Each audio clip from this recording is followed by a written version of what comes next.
if I had $1 million, it might provide some tenuous stability in this market for the next 18 to 24 months. Also, I wouldn't have to give any of it to the Crash Jones Band, who supplied our theme song, Diamonds Ain't Forever, for free. Just like the best drugs. Am I right, Drew Perfilio? I would know nothing about drugs. I didn't think you do. Drugs are great.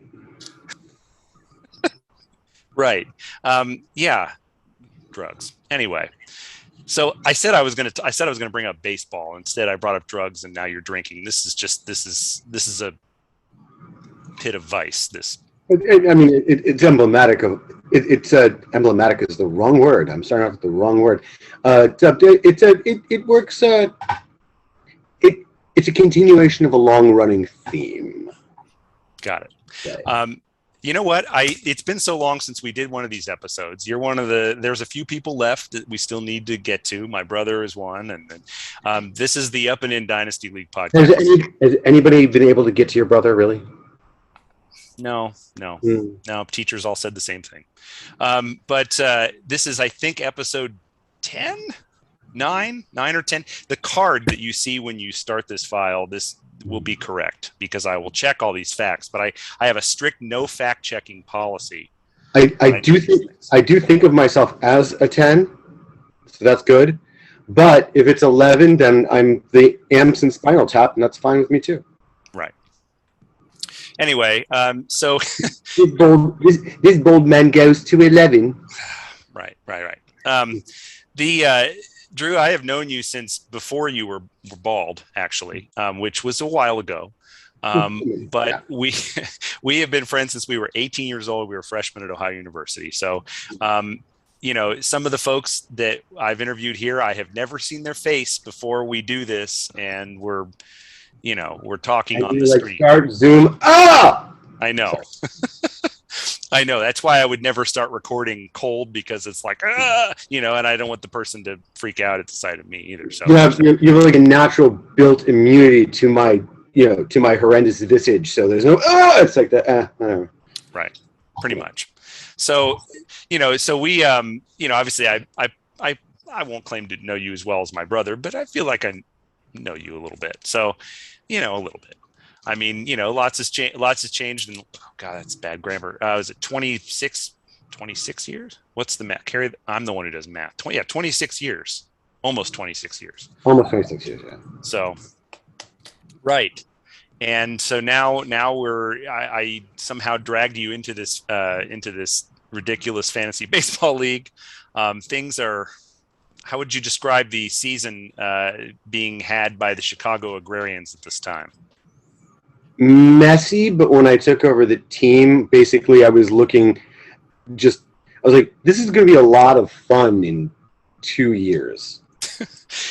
Mind you, when I have like $240 million coming off the books. Right, and mind you, I actually might be under. That might be low. I think it might be more than that. I think I can. It also could possibly be high. I looked at it in a minute, but at the cap for next year it might change also. But right. I was like, this sucks. I'm going to spend 2020 shortened season learning how this works, and then 2021 I'm going to watch how everybody else does it. So I spent this year paying more attention because I knew the team was going to be terrible. Spending more time watching the moves other people are making and how they operate their teams and how they start and sit and the inning, managing innings and at bats and everything. And that's just, so this year has been, a second year of education into the league. And then next year I get to remake the team that I really had very little say in creating, and I made some great trades. And I made some trades. Bryce Harper. Yeah, I did. Yeah, I made some trades I very much like, and I think are going to. I'm like this year's Cubs. It was like it's not going well. It's not going to go well. This year's Cubs. Yeah, I know. And I'm just gonna we're just gonna like get what we can for what we have, and that started near the end of last season, and has continued on. I feel like I've gotten some good pieces from some people who are a little bit more aggressive in trading in the short term than I plan on being. Yeah, it's just a different style. It's not a diss. I just I'm probably more of like a everybody wants to think they're a Billy Bean type, but I would like to. I'm looking forward. This shit doesn't work in the playoffs, though. Remember. Okay, to quote a certain Colts coach, playoffs. I'm not gonna. Let's make it to the playoffs first. I need to.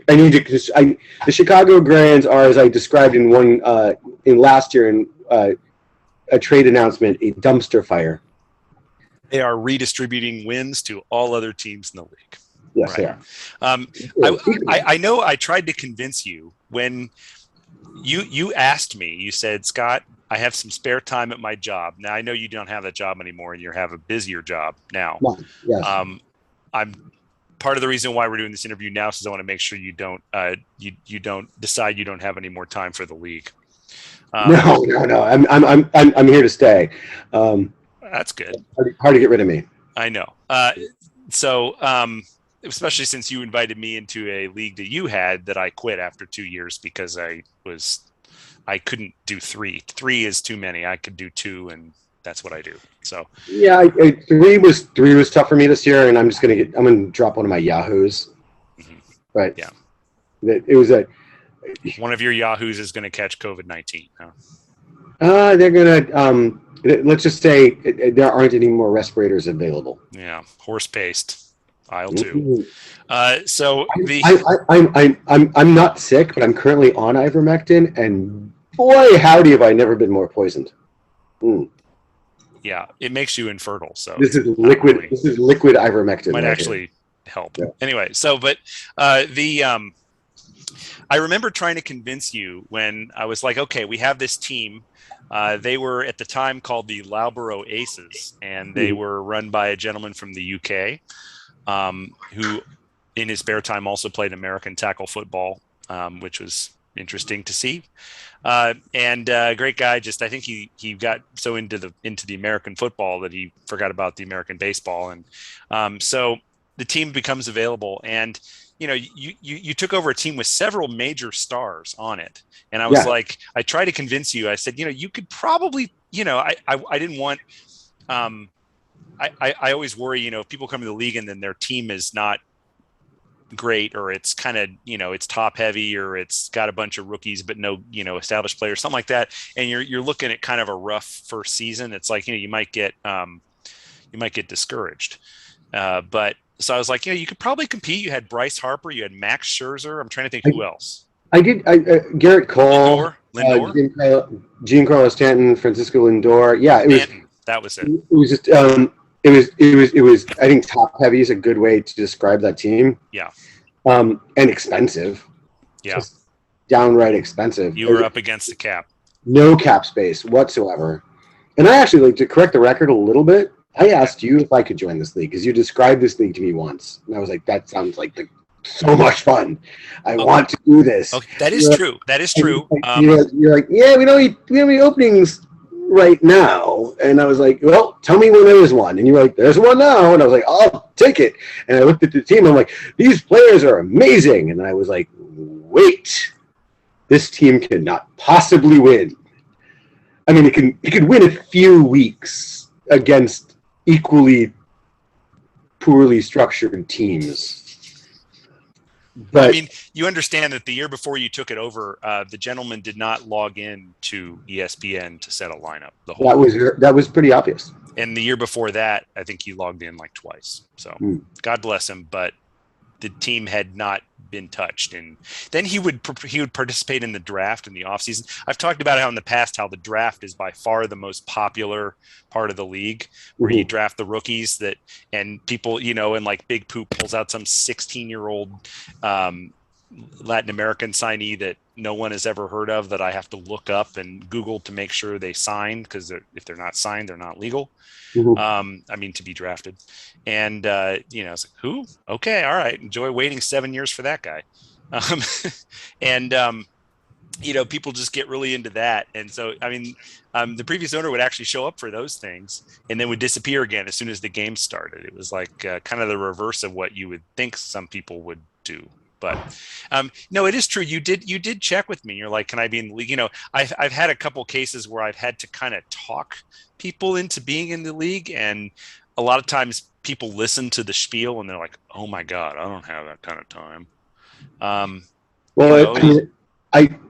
Just for our vast and intrigued listening audience, what I do for a living is run concert venues. Yes. And I was running a concert venue that, let's just say, did not require a lot of my time. Right. I will not. It's a chain. I won't mention the name, but it's a chain of concert venues, and it was just I was like, I got a minute. I want something else to do. Yeah. And then COVID. Now I'm with a much more prosperous concert venue in the Hyde Park neighborhood of Chicago, and great, and I love it. And I'm like now I'm actually have to put like calendar reminders to like do shit for the week. I know. Instead of like, I'm bored. Do. How many minor leaguers can I research today? Now it's like, okay, half an hour block. I know. Read minor league website bullshit. But you awesome. You are a dad now of multiple children, as I am. I have a COVID baby. Yes, and born, if I remember correctly, about 9 months exactly after lockdown started. Right? Yep. Yeah. So it was December. Yeah, December. Yeah. So yeah, that's. I think there are a lot of those babies. So not in this house, mind you, but in many houses. Then I figured the birth rate after like December and January probably went like that. Cratered basically. Yeah, in the early part of 2021, there will be. Like I'm imagining in 5 years. All the school districts will be looking around wondering where the hell all their kindergartners went off to, because there won't be very many of them. I have a baseball related question for you though.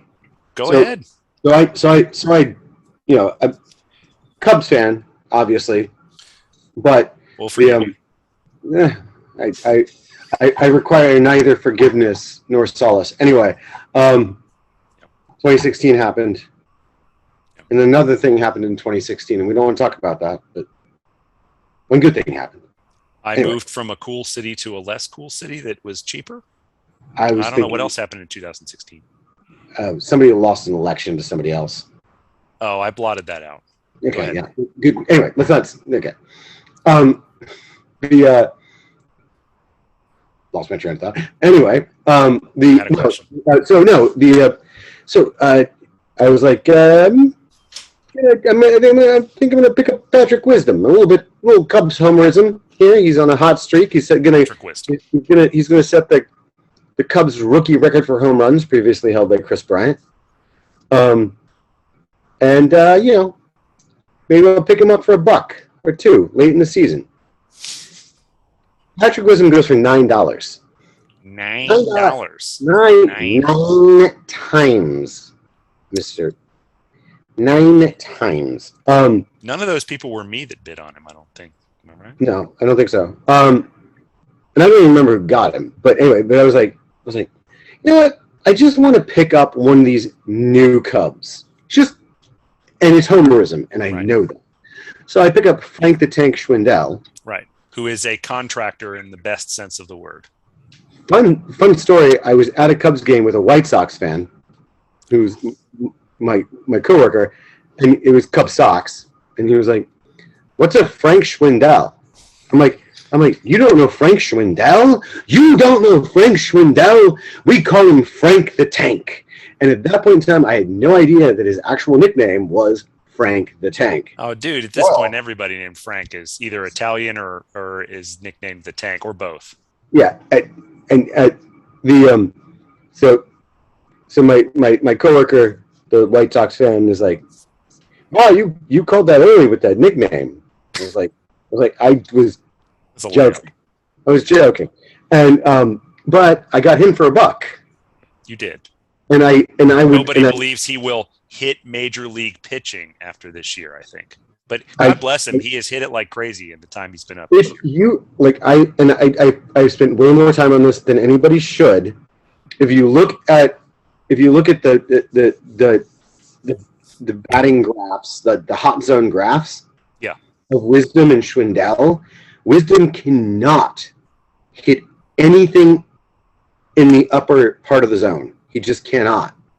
He feasts on mistakes.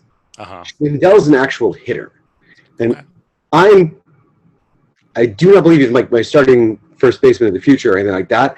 But that $1 for him, I think, is a better $1 than $1 for Patrick Wisdom, and somebody else got him for $9. So, just saying. Yeah. Whoever you want, and I can look and see who you are. I think I tried to get you to nominate Rafael Ortega as well. No. So I liked his line of budget taco products, and I just thought, it was that's okay. I don't think he's involved with the brand at all. No. But it's a family thing. Anyway, no, he'll if they sign no one to the outfield next year, he'll probably have a right-left platoon with Hermosillo, but I don't know. He'll take over the Albert Almora Jr. Fourth outfielder, 3 days a week role. No, more of a every other day righty lefty thing. Yeah. Hermosillo, who we got from the Angels, is or formerly of the Angels, whichever, is a decent hitter and never got a chance, constantly blocked. I don't know.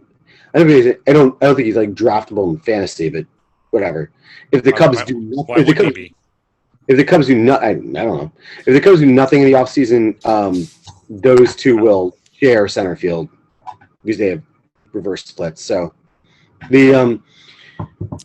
Castellanos will be back out there on the market, although I don't think I know he's going to opt out, and I loved him as a Cub for all 5 minutes he was a Cub, and would love to see him as a Cub again. Yeah, he has been a lot of fun. You never asked me a question, by the way. But okay. Well, the question was, am I an idiot for like chasing the Schwindel? No. Well, thanks. I appreciate it. I caught that. Yeah. The best thing you can do when somebody starts a story that's begins interrupt with them. Yeah. So my friend. What you always say after they say, so my friend is, I don't buy the premise. I don't buy the premise. Okay. Like, how could you have friends? Oh, yeah, right. The premise of the statement being that they have a friend. So if you want to be a dick, somebody starts a story. And ironically, lose your friends. Yes. Weirdly, my friends find my dickishness charming. I don't know why. I wouldn't have kept doing it this long if it wasn't working so well. They probably have a group text that's all about you. That you're not on. God, my ego would love that. I hope that's true. I really hope that's true. That would be awesome. It's basically like having your own like Bravo after show about you. Yeah. Like I'm the Real Housewives of somebody's imagination, right. Because you can't have the terrible Real Housewives show without having the after show where everybody talks about the Real Housewives. Yeah, I would call mine The Talking Dead, but that one's already taken, I think. It is. Yeah, I know. Yeah. Okay. You can get into a longer Talking Heads conversation later, but whatever. So anyway, it was basically, am I an idiot for riding the Schwindel train? No, I mean, the guy had no history of success in the major leagues. He was a member Detroit. of the Kansas City Royals system for a long time, which immediately that it I don't know. The Royals are strange because they produce an enormous amount of flawed talent that like you have some skills and then you have some other things that are not skills, and his was hitting for a while there. And then anyway, listen, he's having a great year. Like both those guys, like I love rooting for those underdog I love guys to get a chance. I love as a 44, almost 45-year-old man. I love a 30-year-old rookie. It's just like, it's like you're right. I could have been the best man. I actually just watched. Yeah. I just I watched. don't know what impression that was. That was the worst Brando ever. Jesus. Oh. I'm trying to move on. The I just watched the last 2/3 of The Natural on, I forget what, I think it was BBC America. Oddly enough, because the first third is shit, and you're not into that. But you're too hip for the first third. Well, it's just I've seen the movie before, so I know that the crazy woman shoots him and then jumps out the window or whatever, and it's But the idea that he's this 35-year-old rookie on this cellar dwelling team, and then they like miraculously win the pennant or whatever, and it was just but the way that everybody, like the way the manager treats him, and it's like he comes up and he hits and he's good or whatever, but the veterans the veterans distrust him. It's like, this guy's not really for real. I mean, come on, looks like a movie star, no, but it just and then he like doesn't hit for a couple games or whatever because he hooks up with the woman who's bad luck. I can't think of, it was Kim Basinger, right? Or something. Yeah, I mean, Glenn Close is the woman who gives him good luck, and Kim Basinger is the woman that gives him bad luck, I think is what it is.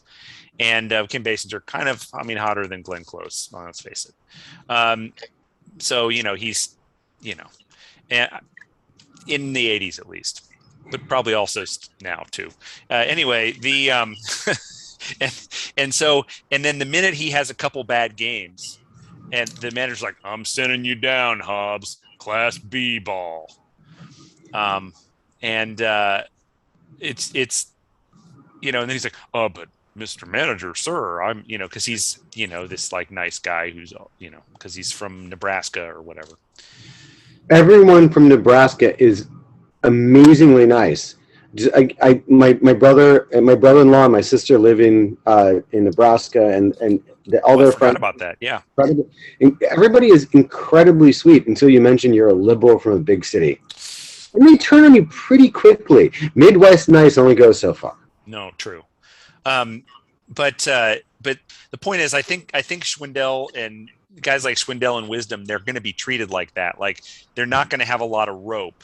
So if you manage to get in the right place at the right time, if the right guy gets injured, or in the Naturals case, the guy dies by crashing through a fence, that's how Hobbs gets a chance to play. Yeah. Which I think is based on a real life incident where a guy ran through a fence in the minor leagues, but I don't think he died in real life. Anyway. I believe he did not. No. So, he gets that lucky shot, and you're in the right place at the right time. You happen to be doing well at that time. And then, but it can all disappear just like that, because it takes you a couple of years. If you're not a top prospect, if you're a 21st round draft pick, or if you're 28 or 29 and a rookie, you're on a short leash, basically, even on this Cubs team. And they have more money than sense, so they're going to spend it. Like these guys are likely going to get eclipsed simply by players who are purchased.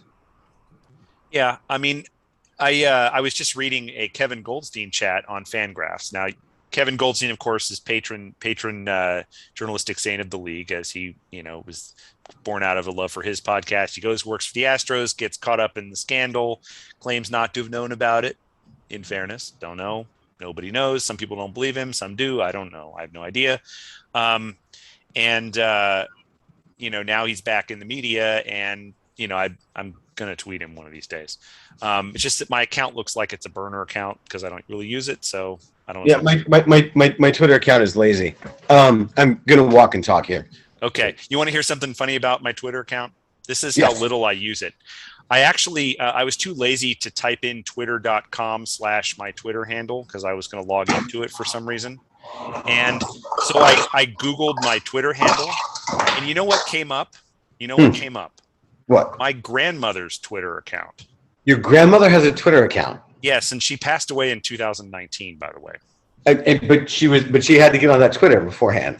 Yes. Well, she had a bunch of tweets from 2013 and 14. She tweeted Senator Rob Portman, about equal pay for women. I love your grandmother. That's amazing. No, she was awesome. She's the best. That's spectacular. But I guess she at some point had tagged me because she was like trying to figure out who was out there in Twitter land. And I believe it's technically Twitterlandia. I know. Anyway, so that's how unused my Twitter is. I Googled my Twitter and I got my grandma's Twitter. I'm a Twitter troll, not in that I trollingly post to piss people off, but I'm literally the asshole under the bridge, just being like, what's passing by? What's passing over? What's passing over? And that's all I care about. It's like I go to Twitter to see things happen, not to engage. Right. Twitter is a great joke delivery mechanism, but other than that, it is a terrible pile of cesspool of shit. It's not. I realized I was never going to be good at Twitter because I don't write jokes that way.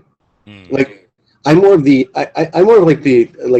a quick hit pun or a long form kind of absurdist aristocrat kind of guy, and neither of those work on the twits. So the kids are calling it now the twits. The people who are best at Twitter. I made that up like Frank the Tank. Yeah, no, that was with Frank. On Frank the Tank though. So my son and I both decided, he's 7. We both decided that Frank the Tank was a lazy nickname.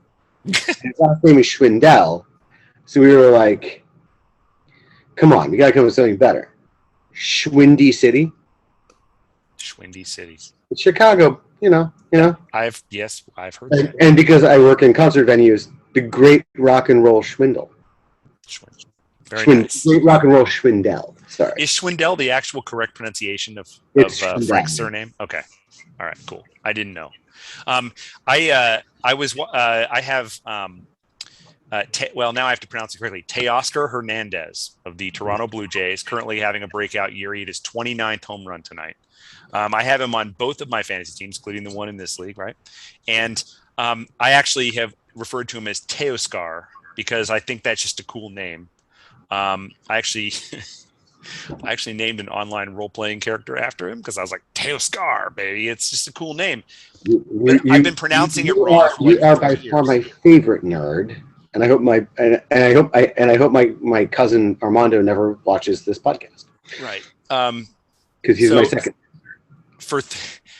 Sorry, Armando. I remember Armando from your wedding. I think, yeah, I remember. So for 3 years, I've been calling him Teoscar, but he's actually Teoscar Hernandez. Teoscar, yes. Like Oscar, but with a Te. But more. Oscar, but more. Yes. Who needs an Oscar when they can get a Teoscar? Right.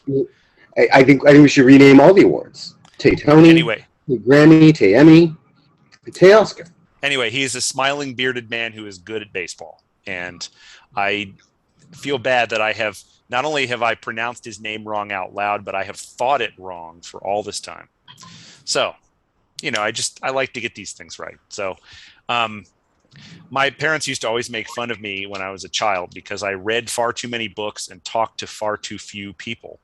So I would use words correctly because I had seen them in context in a book, but I would pronounce them wrong. Oh my God, I have a similar story. So I would see the word VIA, V-I-A, on the back of baseball cards.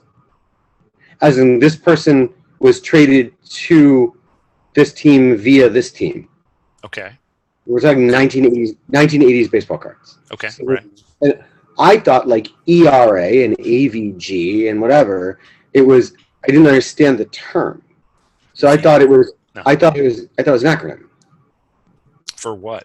I don't know. I don't know at all. But I'm in this advanced readers group in 5th grade or 6th grade or whatever, and we're all like group reading out loud to each other, and the word via is on the page, and I said VIA instead of via, and I got laughed at by the other supposedly smart kids in the room, and literally hid under the desk. I was so embarrassed. Wow. So embarrassed. Hid under the desk. I have never mentioned this to my therapist. I have mentioned this to my therapist a number of times. I've never mentioned this to my therapist. Because I think your therapist would laugh at you. You'd probably hide under the desk. Her couch. Her problem is her couch has like a really low clearance, so you can't roll underneath it to hide. Bang your head. It's a good move for a therapist, but I'm like, I'm sorry, I'm quitting you. Your couch doesn't have enough hiding space. You figure if the couch is too comfortable, then the patients may fall asleep because, but then I guess you could charge them and then you wouldn't even have to listen to their whatever. So I don't know. I have had a boring therapist. It is really, really like, are you even trying? Tell me more about that. I literally caught my therapist with their fantasy baseball open on their iPad behind their little clipboardy note-taking thing. Geez, you're on the clock too, right? Oh, yeah, man. I was like, I did not go back to that therapist. Because I was fine. I'm fine, right? I'm fine. Sure. I didn't need them anyway, right? Tell me pretty much everyone. Tell me I'm pretty. I'm kidding. Yeah. Pretty much everyone, I think, is in need of some mental health help after this last 18 months. So, my God, no! Including myself. Being basically I'm not going to see anybody but my 2 children and my wife for 18 months. Maybe I'll have a Zoom call with people that live 10 minutes or less from me that I can't see in person. Yes. Our league cohort doesn't know this, but I also write poetry, and you do. So during the pandemic, there were a lot of during the height of the pandemic, the height of the lockdown, I should say. There were a lot of Zoom poetry readings that kind of reunited people from across the country who used to work together, read together, perform together, create together, or whatever. And now they're in LA and Pittsburgh and in Florida and where have you. And now we're all for the first time in 20 years, all of a sudden reading and writing together because none of us can work, and all of a sudden we have time for art again.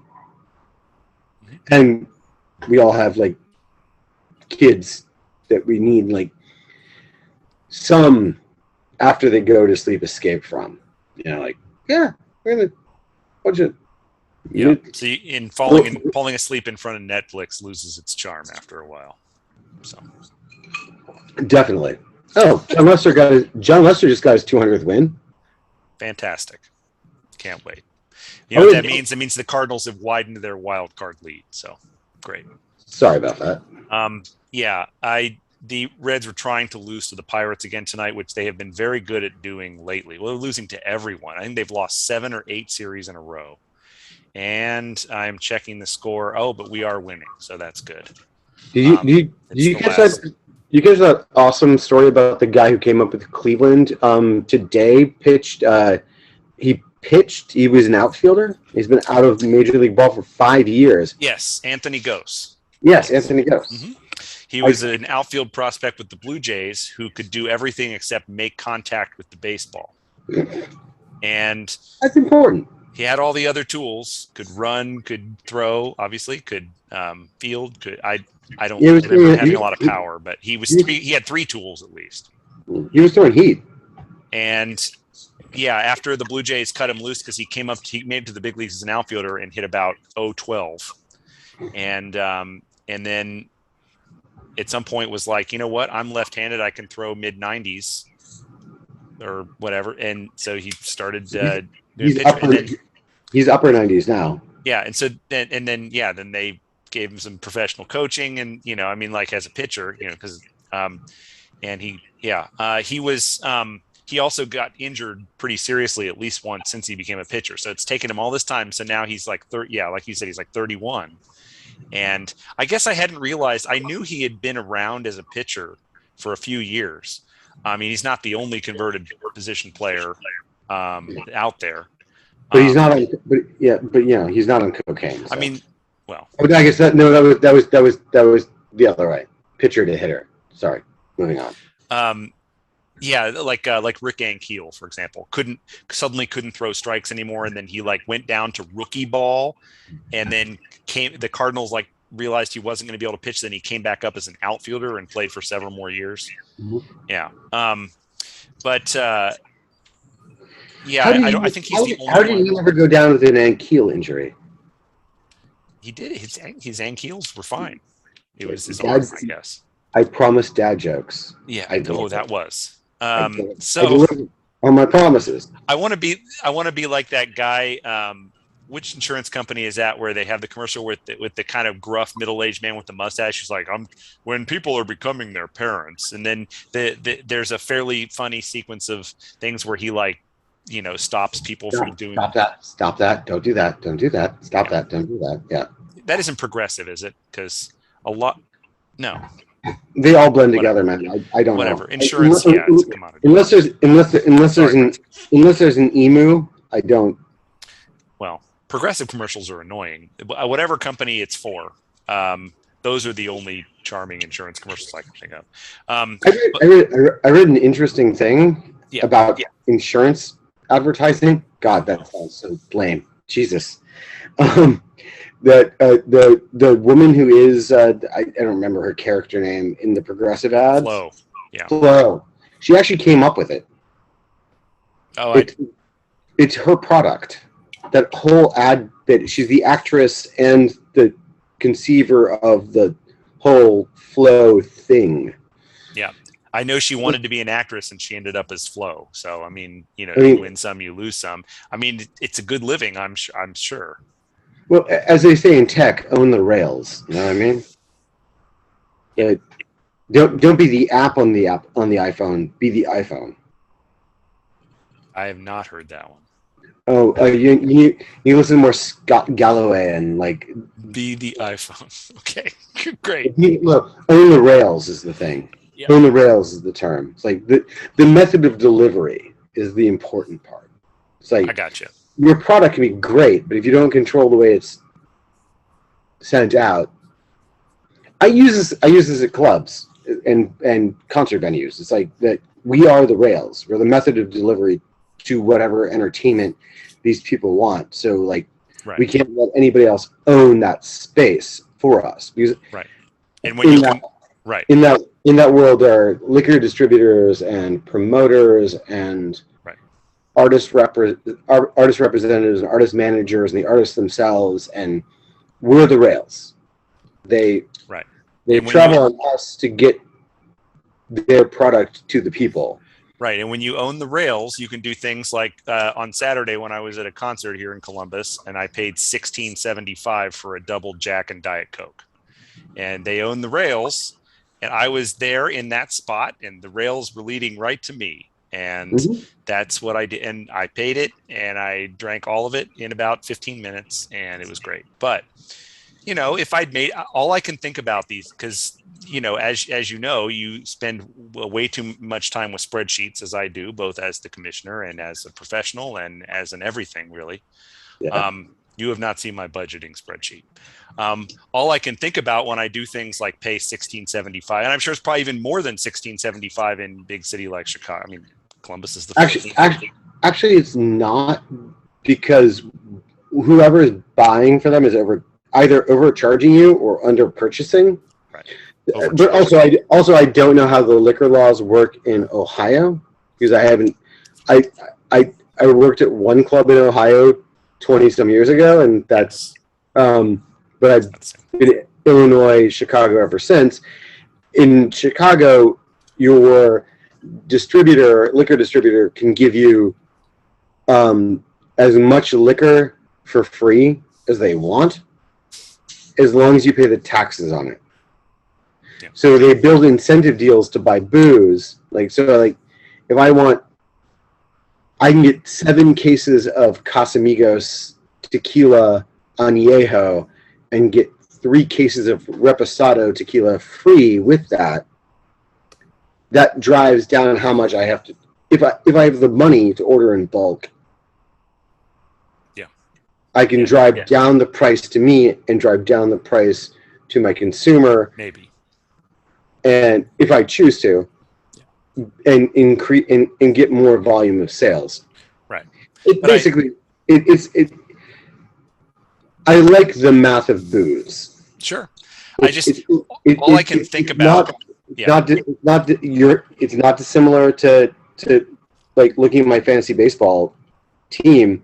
I look at my sheet and I see, what booze is hitting, what booze isn't hitting. Is Douce on a hot streak? Is cognac?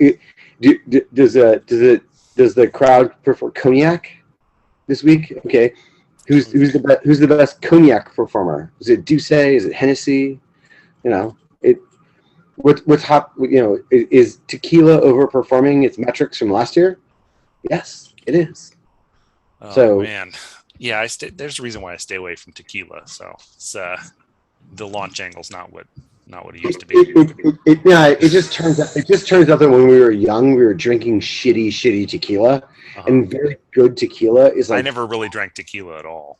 That was by design. But other things. Really amazing, finely derived tequilas are spectacular. They're just a great thing to drink. Yeah. Just ice. It's just not like shots and lime and the salt on the hand. And I know that's all gimmick stuff. That's for children, and that's for Cuervo, and that's not for drinking. That's not for drinking. That's for getting drunk.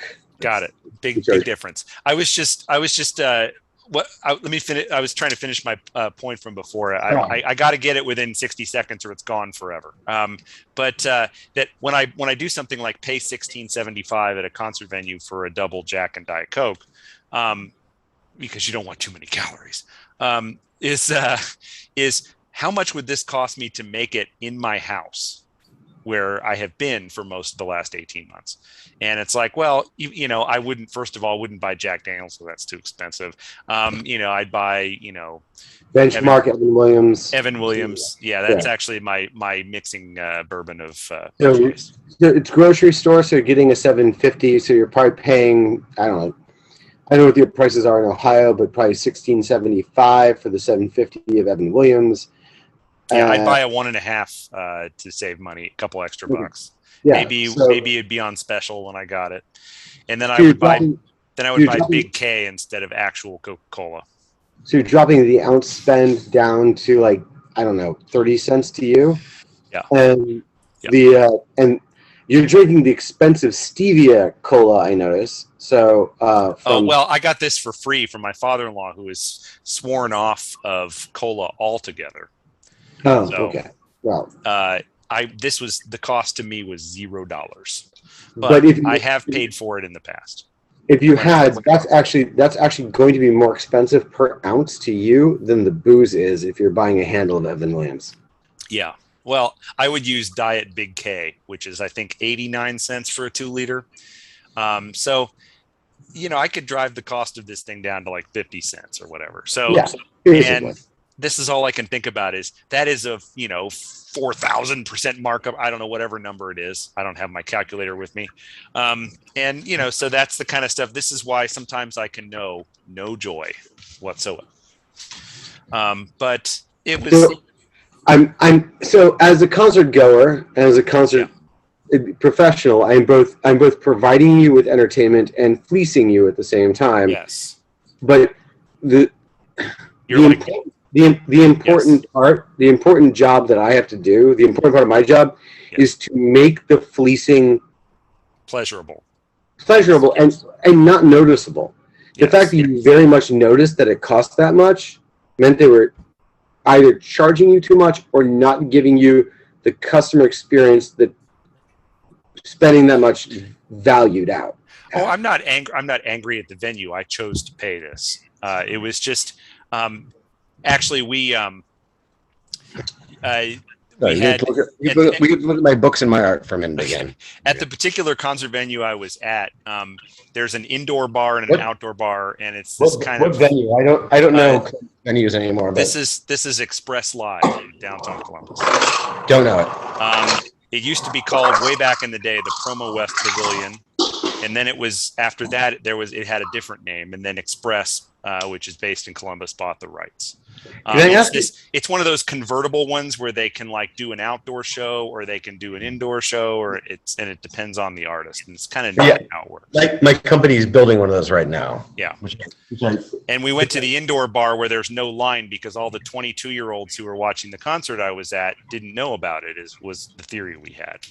Phoebe Bridgers? We were old. Yeah, Phoebe Bridgers. We were, Phoebe Bridgers is only in her mid-20s herself. And a lot of the crowd, you could tell they'd driven in from all the different college campuses around Ohio, of which there are many. We just had the good fortune to see Phoebe Bridgers at Pitchfork Festival. So yeah, she was great and everything.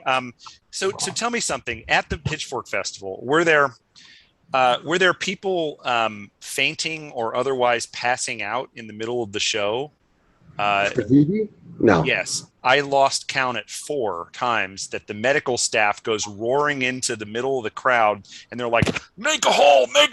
And they're like, get out of the way. And they're like pulling people out of the crowd who were like zonked or freaking out or what. I couldn't tell if it was actually there was one, but she was not like obviously a Phoebe Bridgers. This was at nighttime, so it wasn't heat stroke. No, and there was one medical while we were watching that set, and they brought in the stretcher cart and they pulled the girl up, but she had been at the festival all day. I don't believe that she was there for Phoebe. Okay, it was more like a club drugs kind of thing. Like my wife Glenn, like said, Jesus Christ, this is like a Hold Steady lyric.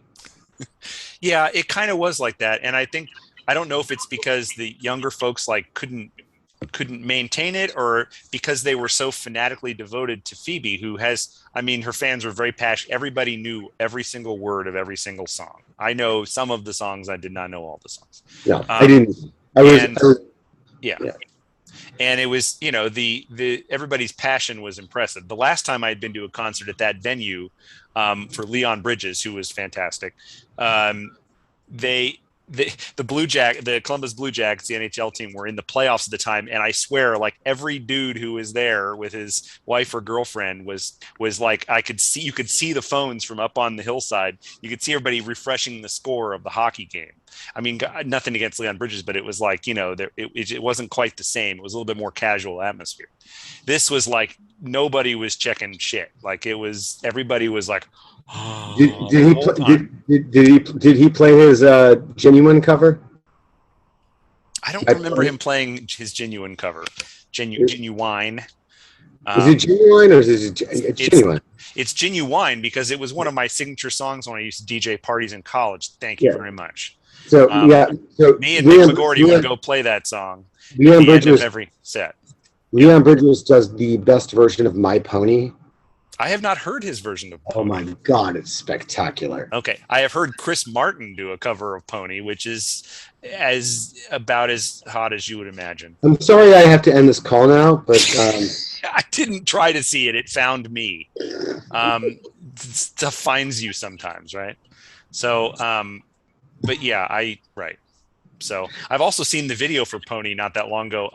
When I switched from broadcast cable to YouTube TV, it came with MTV Classic, and on MTV Classic are videos from the 1980s and 90s, and those videos often include things like Pony, which you don't generally. I have a photo of the two of us that I treasure. A photo of us that I absolutely treasure. It's from the day MTV2 went live. Right. Our college radio station got sent T-shirts. Right. I don't think I ever got. I actually did not get one of the T-shirts. You did. I believe in the photo. I'm wearing the T-shirt under a leather, like a Donnie Brasco kind of styled leather jacket that I picked up at a local Athens flea market ish shop. Right. You had your black curly hair still at the time. I still had my black curly hair. Substantially different. Yeah. I, on the other hand, look exactly the same. You do, in fact. My hair went like this. Like think Picasso's version of Nick Carter. But I like that. It's the nose. That's good. I came up with that a long time ago. I used that on girls. So everybody knows what the first song played on MTV was. Right. First video played on MTV was the first video on MTV2. MTV first. Oh yeah, it was the Buggles. Yeah. Right. Video killed the radio star. Right. What was the first track played on MTV2? The Buggles? No. I don't remember. I'm trying to think what Radiohead? No. I don't know. What was it?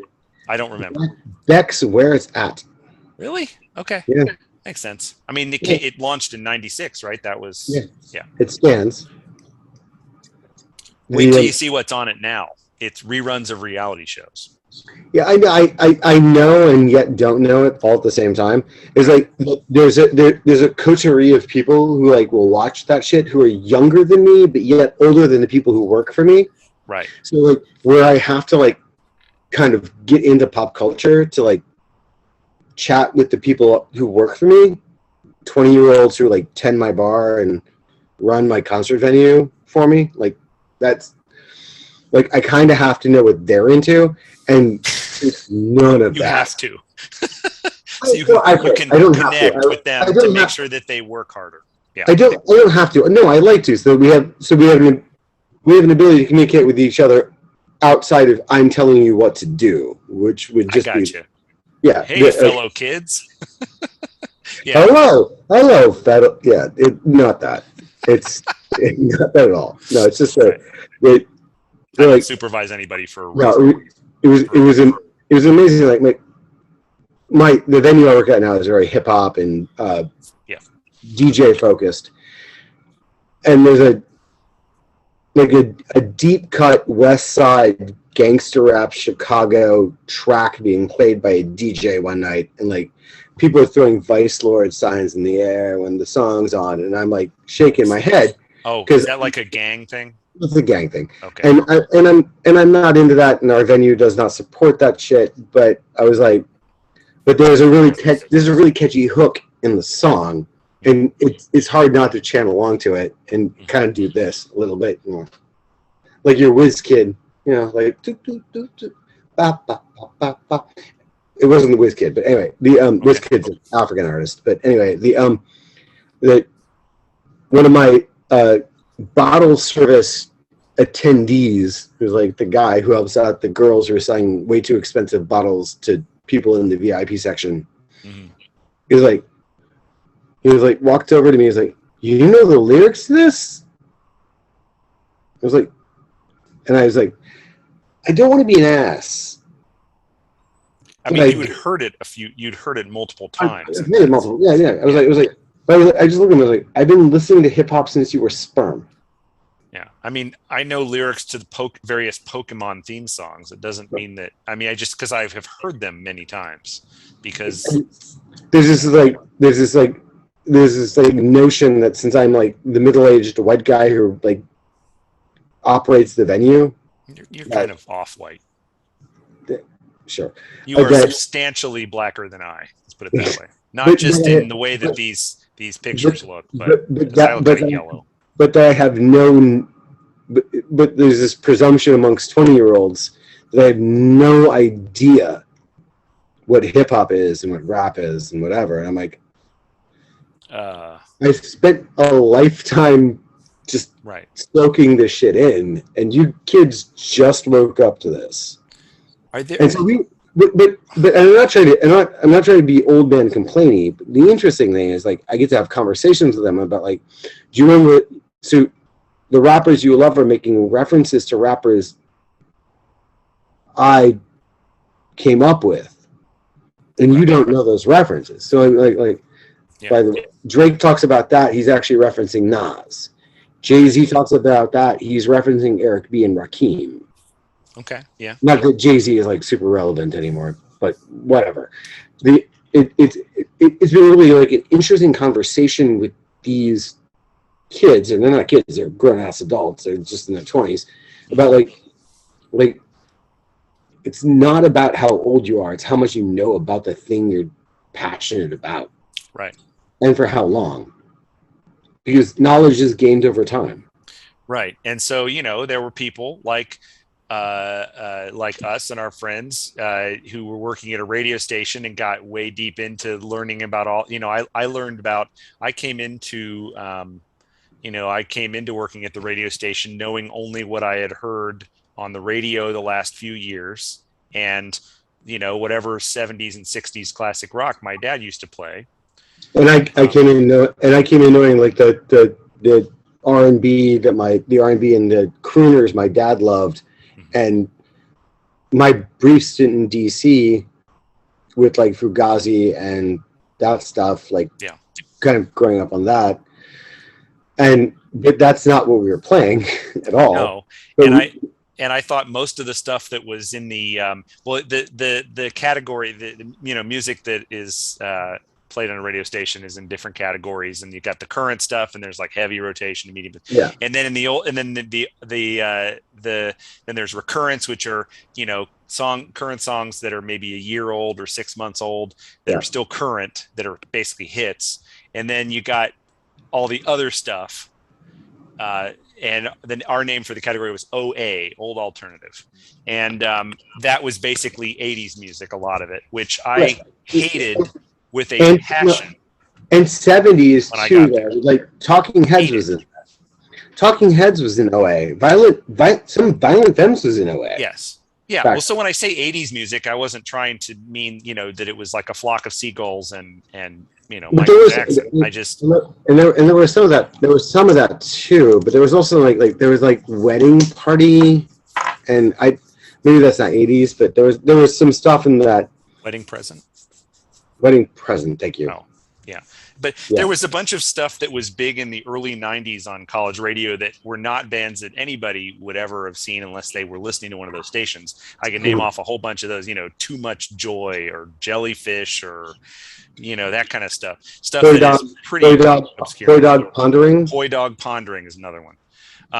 Did Local H ever get over the hump? Local H had one major nationwide radio hit, right? They're so huge, and they're still vaguely huge in Chicago. I know they're still around. It's amazing. They've never been good. I would like to point out they're just not. No, they're not. It's not good. It's not. Okay. I mean, the whole drummer and bass player playing through two, where the bass player plays through two rigs. So basically, he's making guitar tones and bass tones at the same time, which is what Local H does. Right. Local H is a guitar player playing through two rigs, and it's a bass tones come out because he's got it set that way. Right. Same thing Japan Droids does. The opposite of what a band like an old school Ohio indie rock band like My Latex Brain would do the opposite. They do the it was just a drummer and a bass player, but they'd use a guitar amp and a guitar rig to get the high tones. I just listening to a band nobody's ever heard of, like My Latex Brain, and a band that a lot of people heard of, like Japan Droids. But the fact that both of those exist make a band that was briefly popular and very stupid, like Local H, irrelevant to me. People have done this better on both sides of the spectrum, and you are dumb. But I have opinions. Yeah. So. No, it's fine. I just, but I basically got stuck into all this stuff, and I learned all this stuff, and actually grew. Well, first of all, 80s music was what you heard in, that and that horrible Cecilia song that I can't stand still. Yeah. Well, but do you God remember, bless like, Simon and Garfunkel, but I hate Cecilia. I always have. I got used to it. When we first got into our college radio station, like the night all those people would party together was Tuesday nights in the Nick. Yes, the Nickelodeon is the name of the bar. It's gone now, obviously. Yeah. I don't remember what's in there now. But it was like, it was a bunch of 90s kids dancing to 80s music they only knew kind of weirdly nostalgically growing up. But like, but I didn't grow up with MTV, so I hadn't, I'd heard most of the 80s hit songs, but I didn't have any appreciation for it. I hated keyboards and thought they were lame because I got into music with the advent of grunge, and grunge did not do keyboards. But then you loved Everclear, and then Everclear added keyboards. Yeah, and I started liking them less, but I got used to keyboards. I mean, it's funny. I think you probably do a double take if you saw some of the stuff that comes up on my Spotify recommendations. Like synthwave and all this stuff. It's just so, but some of it's great and some of it's not. Yeah, and that's the end. I was really disappointed when the Chromatics broke up. Have you heard? The Chromatics? Of course, yeah. Yeah, that was the shit. Even though a lot of the songs sounded exactly the same, but it was a good song, so. I liked it. Anyway, you told me, when I was 18 that's the kind of shit that I would listen to when I was in my 40s sometimes. I probably would have laughed at you. So, but I actually... I did tell you were too much of a rockist when we were... Yeah, I know. Well, I'm a melodies person. I'm a hooks person. I'm not a lyrics person, and I liked it to sound good. I didn't really like the scuzzy indie rock sound that much. It was okay for the guitars to sound all distorted, but like it had to be recorded well, I guess, in a way. I don't know. That kind of scuzzy guided by voices thing doesn't really happen that much anymore because now everybody has access to good recording quality. Yeah, but like the best thing everybody who has all that access to good recording equipment could do is stop using it. True. It's too easy to make a record now. No, it was easy to make a record then. It was just a shit sounding record. But shit sounding records are awesome. They can be. Vampire and Titus. Those early, the pre-hit Guided by Voices records. That stuff is amazing, and it sounds like it was recorded in a tin can. And if you don't like the sound of something recorded in a tin can, it's not for you. But if you do, like me, because I do. That shit's amazing. It's just like, my fantasy football team is named after a Captain Beefheart record. Like, I like, not that was actually recorded very well, but I like complicated and grossly distorted. Huge Sonic Youth fan. Because, I hate jam, but 18 minutes of skronk I can do, and I don't know why. I have to I probably have to go back to the aforementioned therapist to discuss this. But you are pro skronk and anti jam. I'm noodling for the people does not do it for me. Cannot do it. But if you are making intentional noise, I am there for you, and I'm listening. Intentional noise is glorious to me. My favorite Guided by Voices story. I was talking. I ran into Tobin Sprout, and I was like, guitarist for Guided by Voices at one point. Right? Former. And I was like, so can I ask you a question? Because they wrote a record called Maggie Earwig. Mr. Sprout, I have a question. I was like, and it was the last one he was a part of until they got back together a decade later. Right. And resumed releasing 3 records a year or 2 records a year. And it was they were notionally a lo-fi band, but had been using more and more tracks. Yep. Over the course of time. Like V1000 was an 8-track. Alien Lanes was 16 track. Under the Bushes Under the Stars, which is partially produced by Kim Deal, was 32 track. Like, it was at Cro-Mag Records, which is like a decent studio. And then he basically fired the entire band, hooked up with an 80s glam rock Ohio band. Cobra Verde. Yes. Dude, you know. And decided to write a record, but he asked Tobin still write him a few songs, and Tobin wrote him a track called I Am Produced. I Am Produced, right. It's a minute and a half long, and it's Bob on vocals. Bob Pollard, for the audience, if there is one. Sang it, and it's basically Tobin mocking him for like giving up on the GBV vision of just being this. Okay. I didn't realize that's what that was about. Yeah, it's Tobin mocking. Sometimes Guided by Voices songs are not really about anything in particular. So I mean, it's not really a requirement that it have a. No, it's definitely not a requirement. But it's definitely the song it's the song Tobin wrote that is about something and made Bob sing it, and it's funny because it's him. It's a self-owned song. I don't know. A cell phone. Yeah. Okay. All right. Yeah.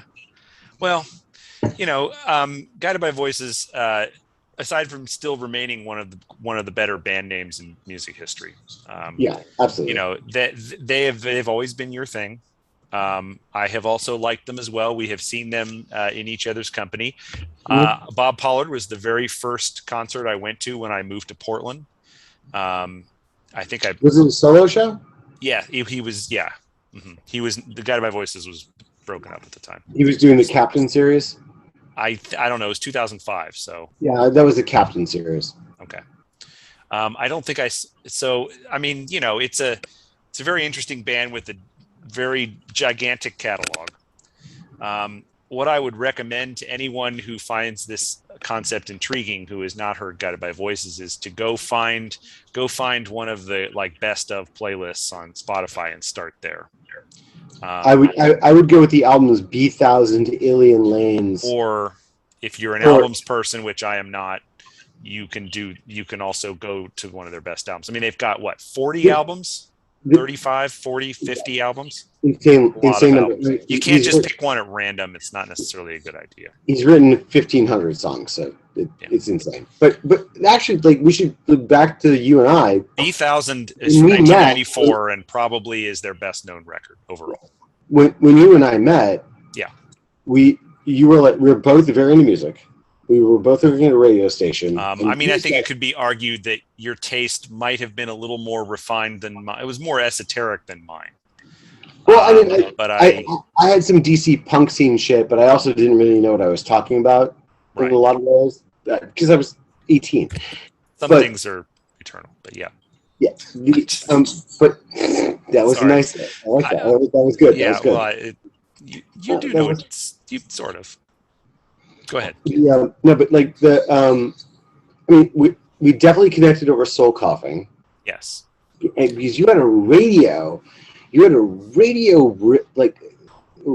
station only EP, which had the most rare Soul Coughing song of all time on it. Right. It only matters to the other 12 Soul Coughing. They were your favorite thing at the time, and they're still, I think, probably one of your best loved bands. I mean, I know they've been defunct since 2000 or 1999 or whatever, but I followed the lead singer to his other projects and whatever, and I like some of it. I don't like some of it. And he's back doing a project that sounds like them again, kind of, sort of. Yeah, it's intended to sound like that. Yeah. You realize where there were some dollars still to be. But our first conversations about music were so much about I don't like albums. I think, and I don't. I've never been an albums person. I don't hate albums. I don't gravitate to albums. I'm not a psychologist, but I play one on television, and I think it was because your dad was so AOR, and you react to your parents. You do the opposite a little bit. your dad loves classic rock. He's a classic rock guy. He's a guitar guy. He's a blues guy. Blues guy. Yeah, and that the my dad was a singles guy. He was an R&B guy. It was just. Oh, I see where you're headed. Okay, yeah. Okay. Yeah, and music known for singles more than albums. Yeah. Yeah. And I got just like when I was coming up, it was like punk bands that were doing albums that told stories. Mm-hmm. Before emo, before whatever, your Bad Religions, your Pennywises, Pennywise isn't a great band, but they did the Bad Religion thing, like the B Rent version, like the I am no humongous lover of punk music that sounds like traditional punk music. So yeah, I like it when the punk bands stop sounding like punk. I mean, everybody's favorite Clash album is when they stop sounding like a punk band. So cool. Well, I don't. Yeah, I mean, I love a lot of Clash songs and not to be punk. Mine too, by the way. Like it's like I love the Clash, but like my favorite Clash record is their least punky record of all time. So Cut the Crap. No, that's actually when they tried to sound like a punk band again. Yeah, no, I know. I'm kidding. No one likes Cut the Crap. It's crap. Yeah, right.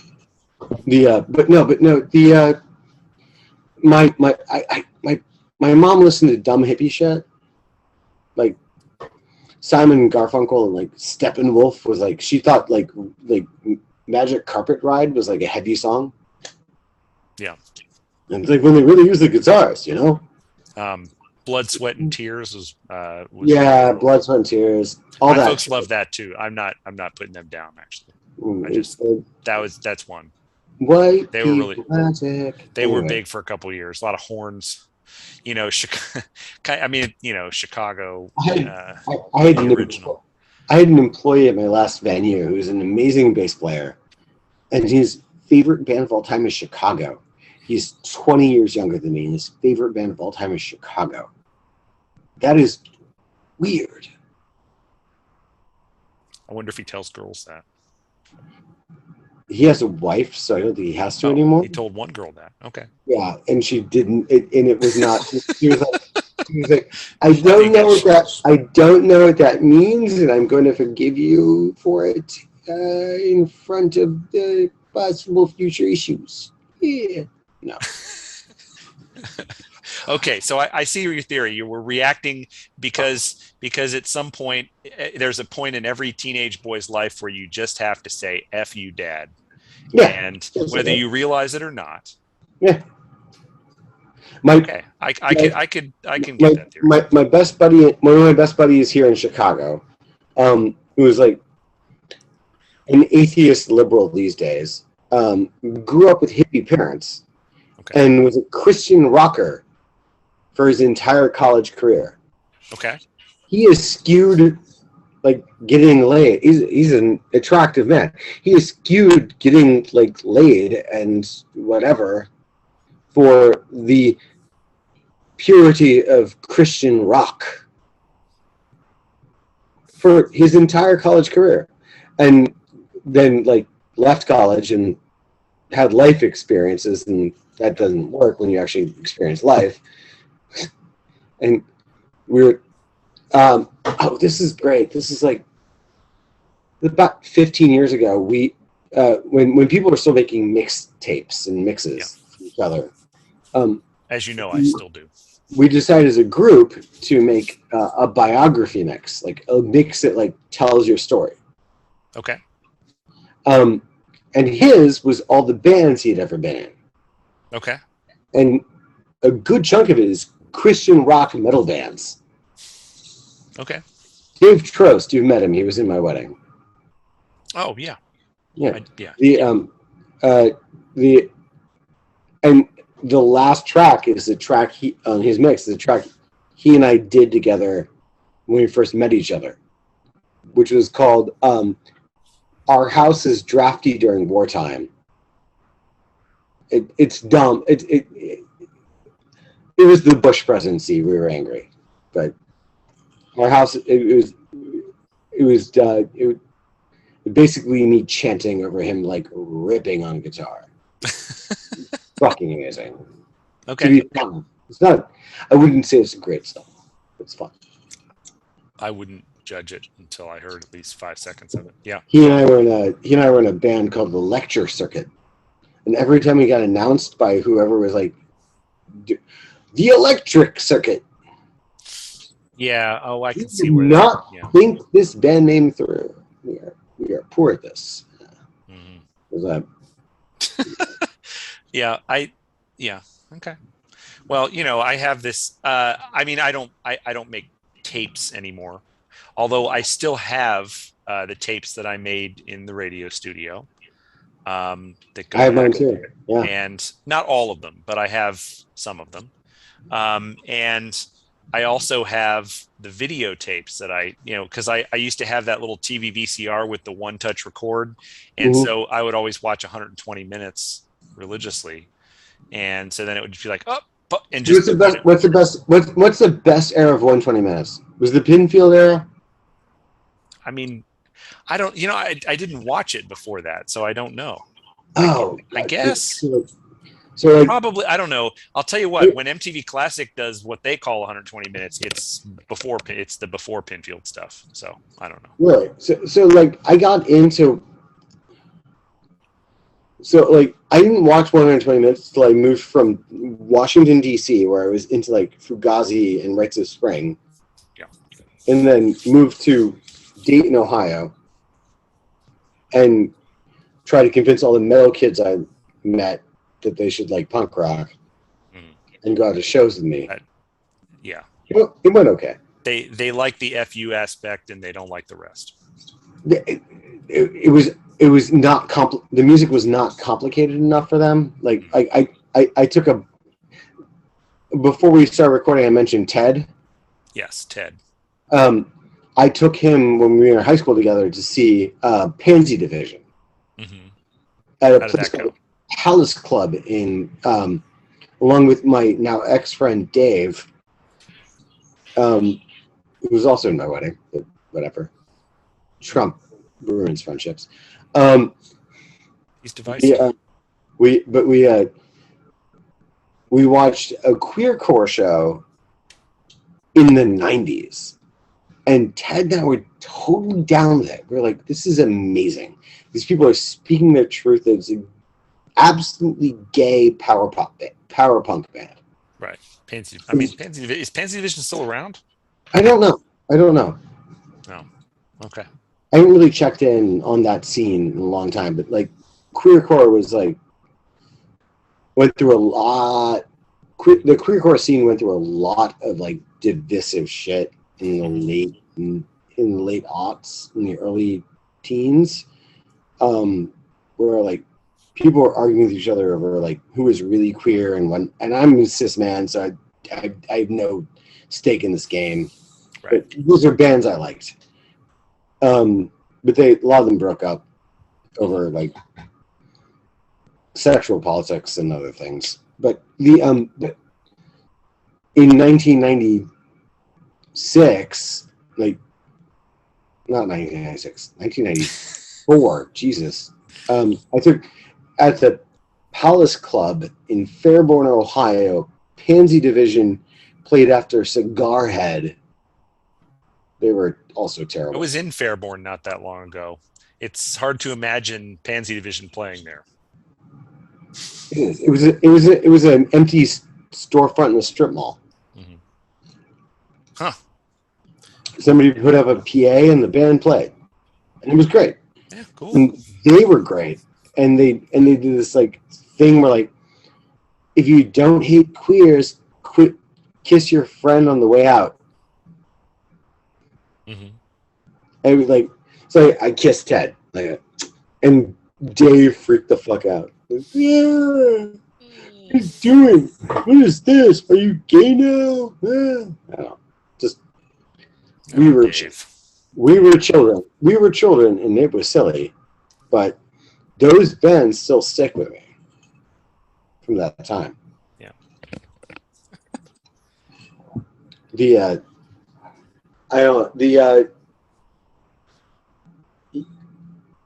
when we first met, you gave me a radio station only. Thank you for coming back to this, because I will tell my version of it shortly. Go ahead.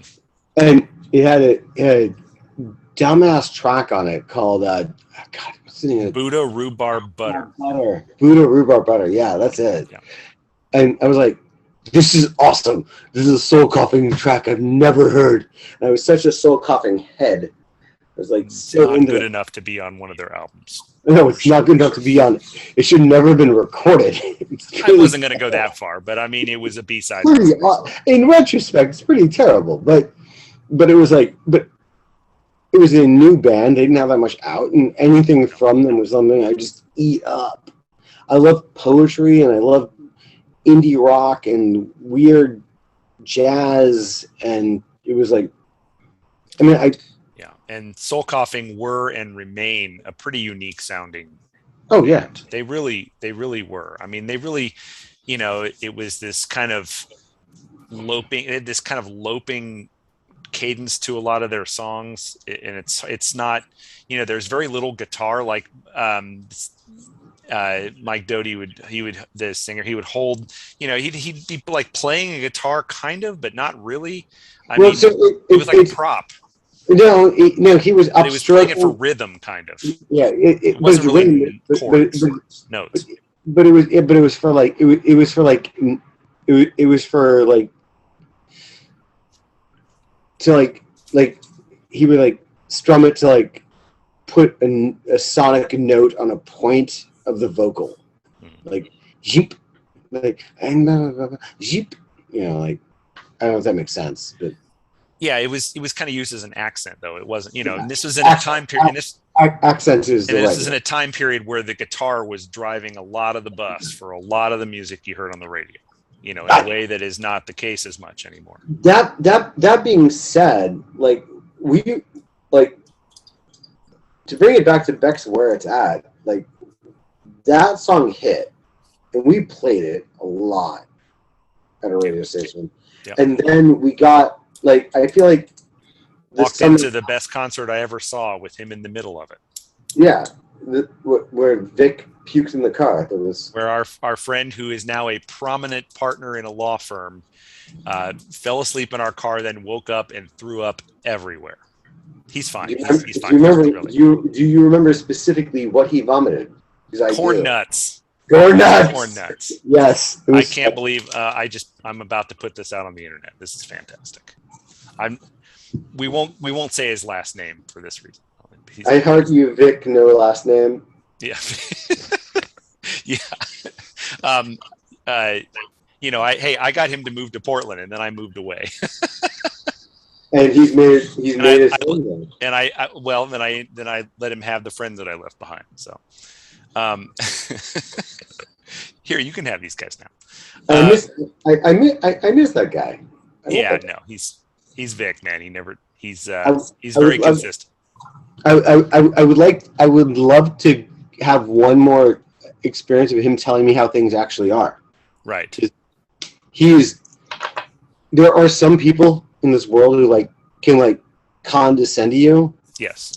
And say, motherfucker, this is how shit actually is. And that's annoying because they don't know how shit actually is. But Vic can do it in a way it's like, by the way, motherfucker, this is how shit actually is. And you're like, at the end, you're like, cool. Yeah. Dig that. You're right. That's how shit actually is. Okay.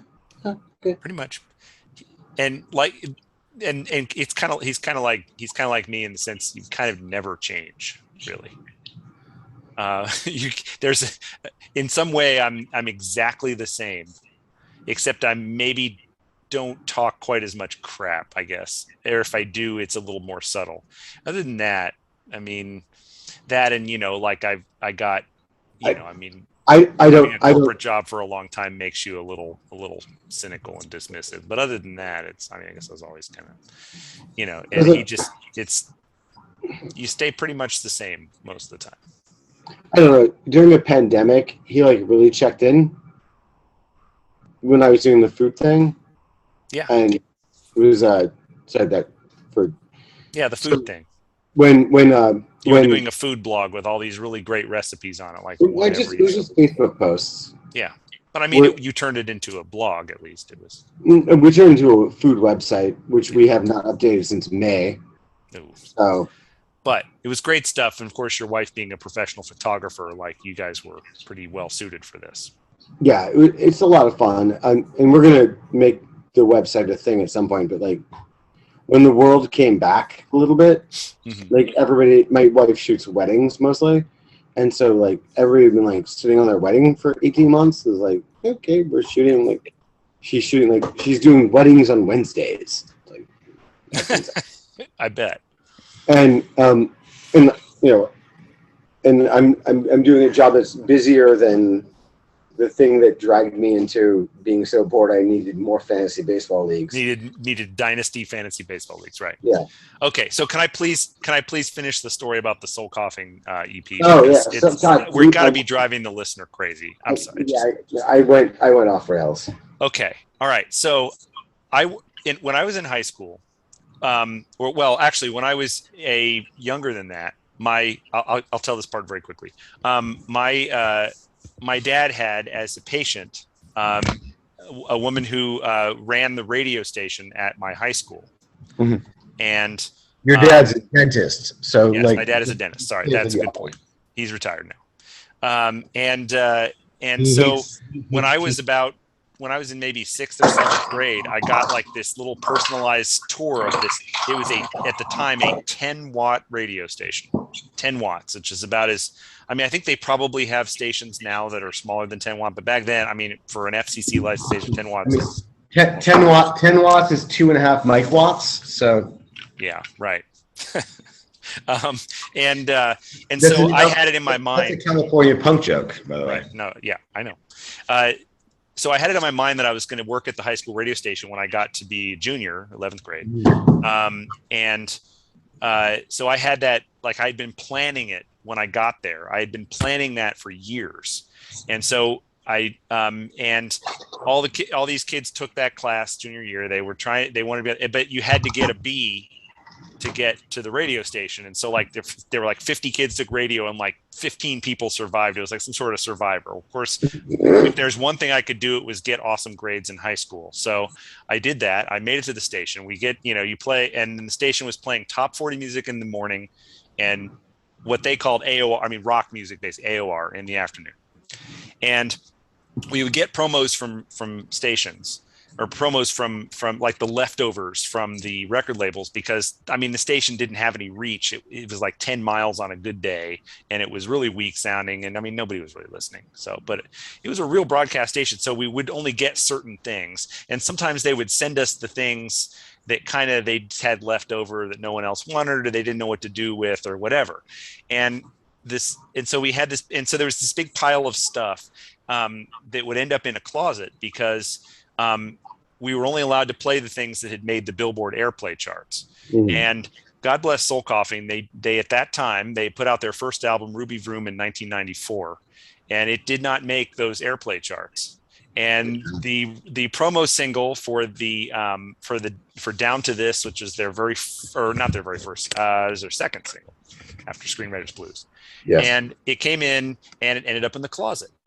And at the end of the year, my teacher's like, I don't want to, if you guys want some of this stuff, I don't want this stuff. And so I was like, okay, whatever. And I had actually heard Screenwriters Blues when I took it, because I had heard it on the radio station that I listened to, and I was like, what is this weird ass song? Is it did you get WXOY in Columbus, in Cincy? I could, WOXY, I could get it, but it was fairly faint, and it would kind of come in and out. Like if the weather was bad, or if it was clear, you could, but because they played the ever loving shit out of Soul Coughing. Right. They loved it. But I remember hearing it at least once or twice on the bigger station based in Cincinnati. Oh, really? And not a lot, because it was not a hit. It was not a radio hit type of song. And it was very weird compared to what was on all the heavy guitar rock that was on the station at the time. And so I don't know. I think I just recognized the name of the band. And so I just was like, I'll just take that. So I had this.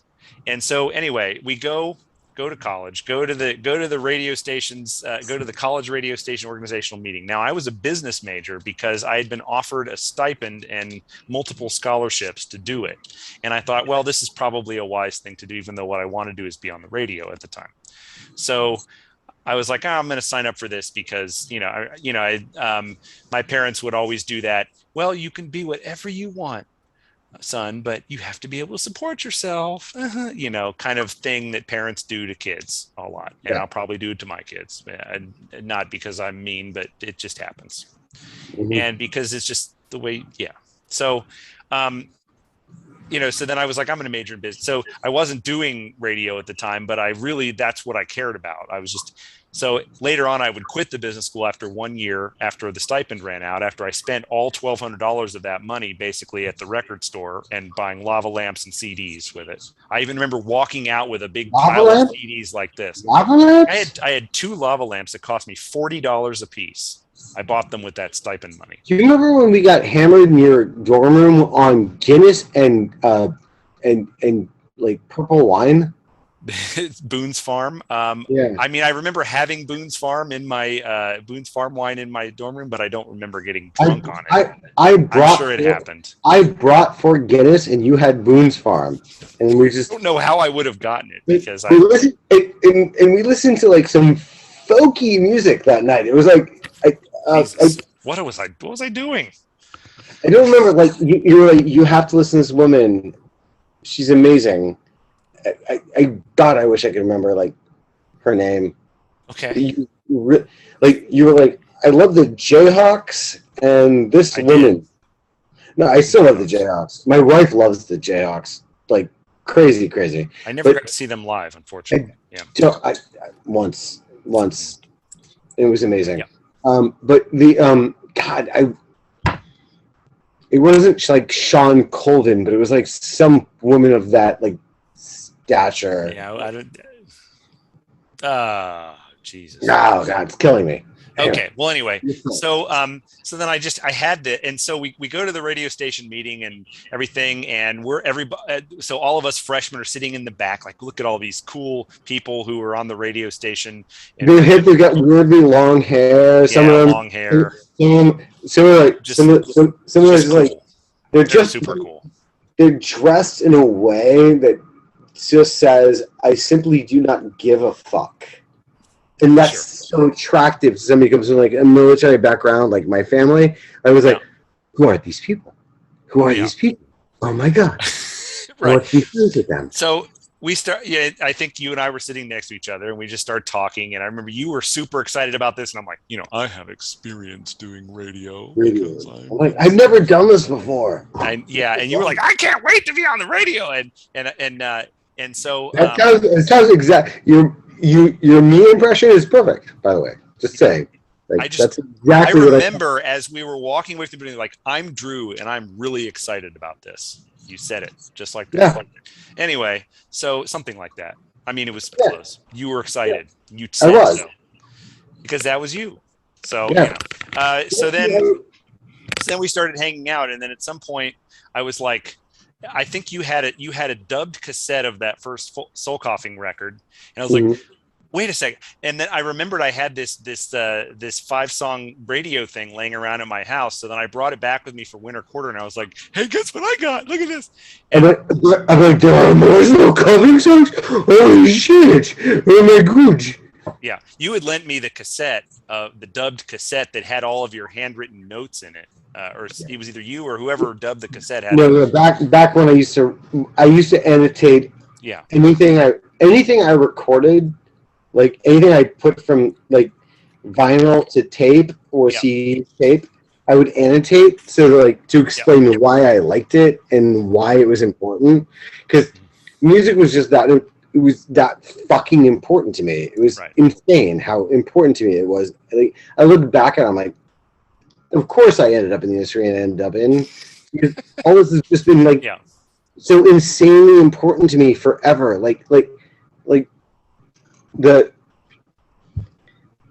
My son asked me the other day, he's like, we were listening to Aretha Franklin, and he's like, did you meet her? And I was like, yeah, I did. And she stuffed $10,000 into her bra before she went on stage. Okay. It's a longer story, but $10,000. she had Aretha before she passed had to be paid up front. Mm-hmm.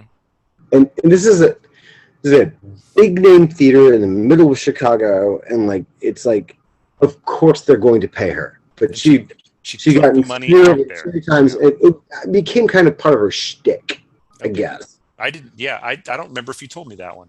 Okay. Well, so I had to deliver $10,000 in cash to her backstage.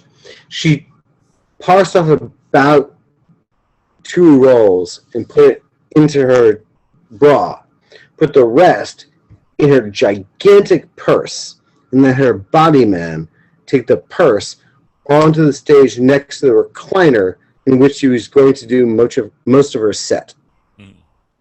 Because she was not, she was aged. Right. She was old. And when I saw Mavis Staples in Portland, she was sitting down the whole time, I think. Yeah, so I know she's no longer with us, right? Well, neither one of them are. Right? No, Mavis is still alive. Mavis, I'm sorry, but I know Aretha's no longer with us. Yeah. Mavis, my favorite Mavis story is that we were trying to like she handled similar to Aretha. She's like been so screwed over the course of time by like white men and assholes that she settled her merch after her show with me. Like we sold like X number of T-shirts and posters, but like she was like, "What is the man in charge?" I'm like, "It's me." She's like, "What we sell tonight?" I'm like, "Mavis, we did really well, like $4,000 in merch. Got this. Here are the swipes. We can show you all the receipts, everything." She's like, "Baby, you get a T-shirt?"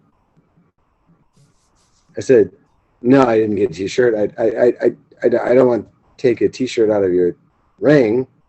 She's like, "Oh, baby, you have to have a T-shirt." And Mavis Staples hands me a T-shirt. Says, "Baby, this is for you. Remember, I gave it to you. Yeah. Because you're going to tell somebody one day that Mavis Staples gave me a T-shirt." She said that part? Mm-hmm. And right now, I'm doing the thing she said. Mavis Staples gave me a T-shirt. And the more important part is she called me baby. I texted Belen, my wife. I texted Belen, like, after this, like, Mavis Staples just called me baby. My life is done. I'm good. Everything is spectacular. I'm done. We're cool. I have nothing else to do. Mavis Staples just called me baby. She refused Bob Dylan's ask for marriage. Wait. Bob Dylan asked Pop Staples if he could marry Mavis. I didn't know that. And wow. Pop said yes. And Mavis said, "No way." Yeah. And that makes Mavis Staples the most amazing human being on the face of the earth. I mean, you could be the world's biggest Dylan fan, but that doesn't necessarily mean you'd want to be married to him, does it? No, and she's like, I mean, maybe. I don't know. I was like, I'm here for every fucking human part of this. It's amazing. It's just amazing. Yeah, good story. But like watching Aretha put cash into her boobs is cool. Mavis Staples calling me babe, better. That I could see. Yeah, some things money can't buy. Yes. Yeah. So anyway, you decided you wanted to be friends with me after I gave you the sweet soul coughing B-sides thing, and then the rest is history. I decided to be friends with you when you were exactly the kind of nerd I was. Basically, I was like, "Oh, here's exactly me." I remember there was this. So without getting too much into this, basically there were people in charge of the different departments at the station, and there was a way that you could Well, actually, I don't think you didn't get the job of music director by challenging, did you? You got it just in a regular. It was up because the person was graduating or whatever, and I got challenged. Right. So, but you had gone out for it, and like the gentleman who was kind of supposed to be the one who was going to take over was not expecting to be given any serious opposition. So then you became the music director, and I just remember you were about as excited as a person could be at that point, because it was like, you know, now I'm going to get to talk to record labels, and now I'm going to get to go through the CDs, and now I'm going to get to, and I'm like, I'm going to be friends with the person that's going to do all these things, and you know, I think I ended up sending some emails into CMJ or whatever, you know, to help out. So it was an amazing moment. Like yeah. I took over the music director position at our radio station, and you were like the person who was like talking in my ear about like, what about this? What about this? What about this? What about this? What about this? And I was like, okay, cool. Yeah. Like looking at that stuff. Right. And let's play this, let's not play that, and whatever. And like, and I didn't necessarily have the greatest taste in the world. I don't think I had bad taste. I made one ginormously grotesque call, which I will never live down. Is like, I got the Dust Brothers version of Hanson's song, and I was like, this is a jam. The Hanson song "Mbop" was first marketed to college radio stations, but the Dust Brothers remix, right? But it was pretty much the same. It just had a few like in it. Yeah, I mean, it wasn't that much different. But Dust Brothers had some, you know, that had some weight to it, being Dust Brothers. Right. And I was like, they were. So I didn't view it as like a teeny thing. Yeah. And I put it on. It was a tiny bit divisive, we'll say. No, it wasn't just a tiny bit divisive. It was like, oh my God, you just put on teeny trash. Hanson had not become a thing just yet. They would become a thing very shortly, but they were not a thing just yet. And when it became a thing, I had to admit and then we had to drop. Yeah, we had to get rid of it after that. You did that. I'm saying we as a station, we were going to lose some credibility. I also had to suffer through the Daft Punk fight. The Daft Punk fight, yeah. Which I have talked about with other people, by the way. We talked about it on Facebook too. A lot of the alumni talked about the Daft Punk situation, which you and I were both on the right side of. Thank you very much. Yeah, I'm like, we are fucking playing this. This is amazing music. This is the first Daft Punk record, which had very few lyrics, and so was very. You know, so I think if I'm not mistaken, wasn't that also the first major album made on an Apple computer? I don't know. Or made entirely on a Macintosh, on an Apple computer. I don't know, but that might be true. I mean, I don't fact check during these things, so yeah. But we'll just say yes. The point being that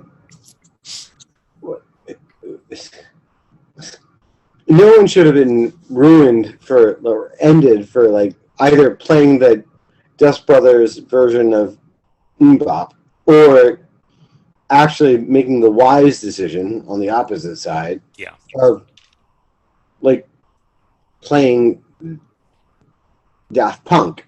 Like, but that was in light rotation too. That was not even that. But the Rockists were so pissed at me. They were so pissed at me.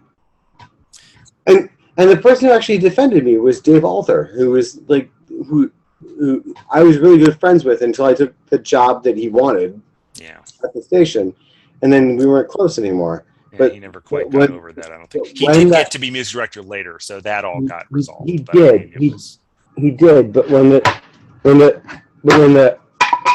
the Daft Punk thing came up, and he had no reason to defend me at all, he was like, "No, Drew is right. This is music. What the fuck are you assholes? This is new rock. Oh, it's not rock. It goes on the electronic show, which was like at Sunday nights at midnight, and it was not." Well, I mean, and those shows were dumb. And like, what I tried to do when I was music director was end the shows, and I got a lot of pushback on that. Yeah. I just didn't like the shows being their own thing. I thought we should just do continuous programming. Everybody did this. Yeah. Well, everybody did the shows. Was like, no, fuck you. I like the specialty shows. Yeah. Maybe I had one later on, you know. So, but it was you were then basically, the way the challenge system works, almost like kind of like a recall election, you know, like they had to kind of go through I was the Gavin Newsom before the Gavin Newsoms. Yeah, but you held on to it. Then if I remember correctly, it was not a close vote. No, well, yeah. Later on, some of us didn't have quite the same luck with these things. You remember my attempt to become general manager, which was supposed to be such a slam dunk, ended up not working out, and that really messed me up for a while. Yeah, I did get over it eventually, but it was. You joined a fraternity. It was terrible. Anyway. I did that, I guess, right afterward. It's probably good. I wouldn't have been able to be the general manager of the radio station and in the fraternity at the same time anyway. I got the only C I ever got in 17 years of school while I was joining the fraternity. I cannot believe you as a human being ever got a C in anything. I got 1 in human resource management.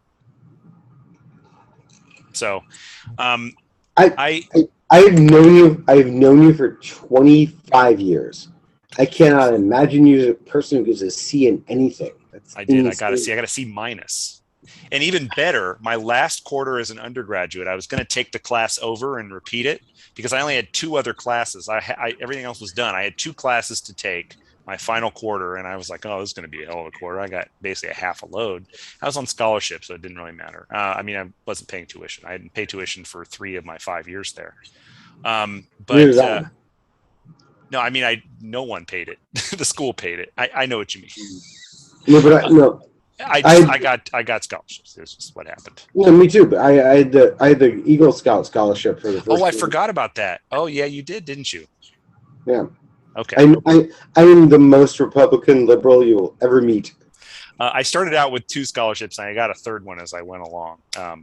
From the TCOM school, which I guess is kind of a land of underachievers in a way. So when I came in with good grades, and they were like, "Here, have a scholarship." So anyway, the point is, when I ran out of scholarships, I started running sound for the theater program. Yeah, right. There was a summer of that. Yeah. Well, I didn't do it. I was working at the. I did that for 2 summers. When you accidentally called somebody boo. I did call somebody. I called a black fan boo. Anyway, it was. I didn't know what it meant. I thought it was just like, hey, bro, or whatever. But I didn't know. He was actually fairly nice about it. Anyway, it was actually an amazing thing because you and I were living together. You came back to the house, whatever it was. There's the 2-level weird thing. It was a shed, Drew. A shed. It was like a shed, like you buy the little outbuilding sheds from at Home Depot, and they deliver it to your house. That's what that was basically. And you came home and I was like, I think I used a term incorrectly. I was like, tell me the story, and you were like, blah blah blah blah blah. I'm like, yes, you used the term incorrectly, and now we are done. I was like, yo, boo. I don't know what in the heck I was doing, man. Thanks for reminding me about that. But the way you brought it to me was amazing. It was like, so I need to correct this immediately, and that was what made it great. It was like, I have done something, and I'm not sure about it. I need to correct this immediately, and I was like, you said what? You did what? Okay. Mm-hmm. You should have seen me when I went to foreign countries and tried to speak the language. It was kind of like that. It was the equivalent of saying boo to a man. So yeah, some of it. So when you go to South Africa, for example, if you're at a restaurant, do not ask for a napkin. Oh, don't. Do not, because a napkin is a tampon. Oh. Or a pad. You do not ask for napkins because it is, there's a heavy British influence. So you have to ask for the serviette. Well, I asked for a napkin. You can imagine the look.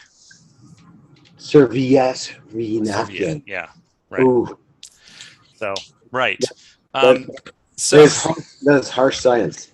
So, but yeah, I was 150% sure I was going to be general manager of the radio station. And then I kind of biffed the job interview. And honestly, the people who, the GM and the PD at the time, after that time, that was not a good time for the station. I don't know if you remember, but they had problems filling air shifts in the middle of the day. Yeah, it was pretty bad. And it wasn't that these folks were bad people, but they were not selling things the way that you needed to. You had to recruit new people, get freshmen to come up to the station and say, I want to be a DJ. And you had to do that, or because people left, they, it was like college football or something, you had to have new recruits coming in or you didn't. And there was not a lot of that. And, I remember we went and there was an orientation during this period where somebody somebody didn't even bring a sign-up sheet. And I was like, oh yeah, you're just gonna have to go up to the station. Oh, it's all the way across campus on the 3rd floor of this building down here. You're telling all these new freshmen to do this. They don't have any idea where it is. And it was like, gee, I wonder why we only got like 5 trainees total, like people who accidentally fell into it. Anyway, that kind of stuff. So, I feel like probably I would have been better at that, I think, but I don't know. I wasn't necessarily a magnetic personality. So, but it was, then later on, I did at least manage to be on the board for a while, and took a job that nobody wanted and made the station some money DJing parties. Now I just build the occasional Spotify playlist. That's as close as I get. When you say DJ parties, it wasn't like you were working the wheels of steel. We were playing CDs going back and forth from CD1 to CD2 to CD1 to CD2. I DJed a lot of parties for ACRN with actual vinyl. Yeah, I never really learned how to use a record player that way. It's not that I don't like vinyl. I do. I just never did it like that. So it was amazing because it was like the people like it takes practice. It's not just a thing you just do. But also, like, girls were like, "What are you doing? You know how to do that? Oh my god!" Yeah. Well, college girls are impressed if you know how to make if you create, how to make drinks, for example. Whereas older women are maybe not so impressed by bartenders. So, not as many of them. Some. But it's like they're impressed by different things at age 20 than they are at age 30, for example. Yeah, I'm actually just constantly entertained by what they were amused by at age 20. Sure. It's very funny. Because the secret is they don't know what they're doing either. True. They're just better at covering it up. I guess.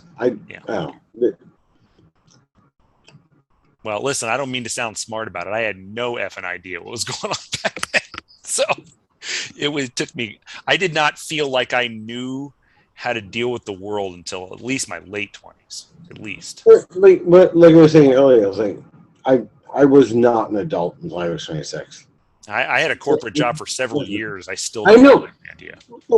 I ran a $1 million concert venue. I have no idea what I was doing until I was 26. Insane. But what am I doing? It's not it's not like some sort of predetermined point in your life. You just at some point you're like, wow, everybody else seems to be getting younger and dumber. That's when you start to gain a little bit of confidence about things. And then after now as I've aged enough to the point where I feel like maybe I'm not as up on technology as I used to be, or I'm not as up on the next generation of music or whatever. I mean, I try actually pretty hard, but compared to a lot of people I know. True. Absolutely. But I mean, you start to feel like, because it's very difficult to keep up on all that stuff. I mean, like I've never been on TikTok, ever. I've never been on Snapchat, it doesn't seem necessary. And we make fun of our generation X makes fun of boomers for mailing you checks Still. Yeah, I don't mail people checks. Most I would do is I would do the electronic bill payment from my bank and have it payment sent to somebody in the mail, maybe, but I don't have to do it. Doesn't cost me anything. And it's like at some point, those your parents are saying the same thing. Like, I don't really need to know how to do this.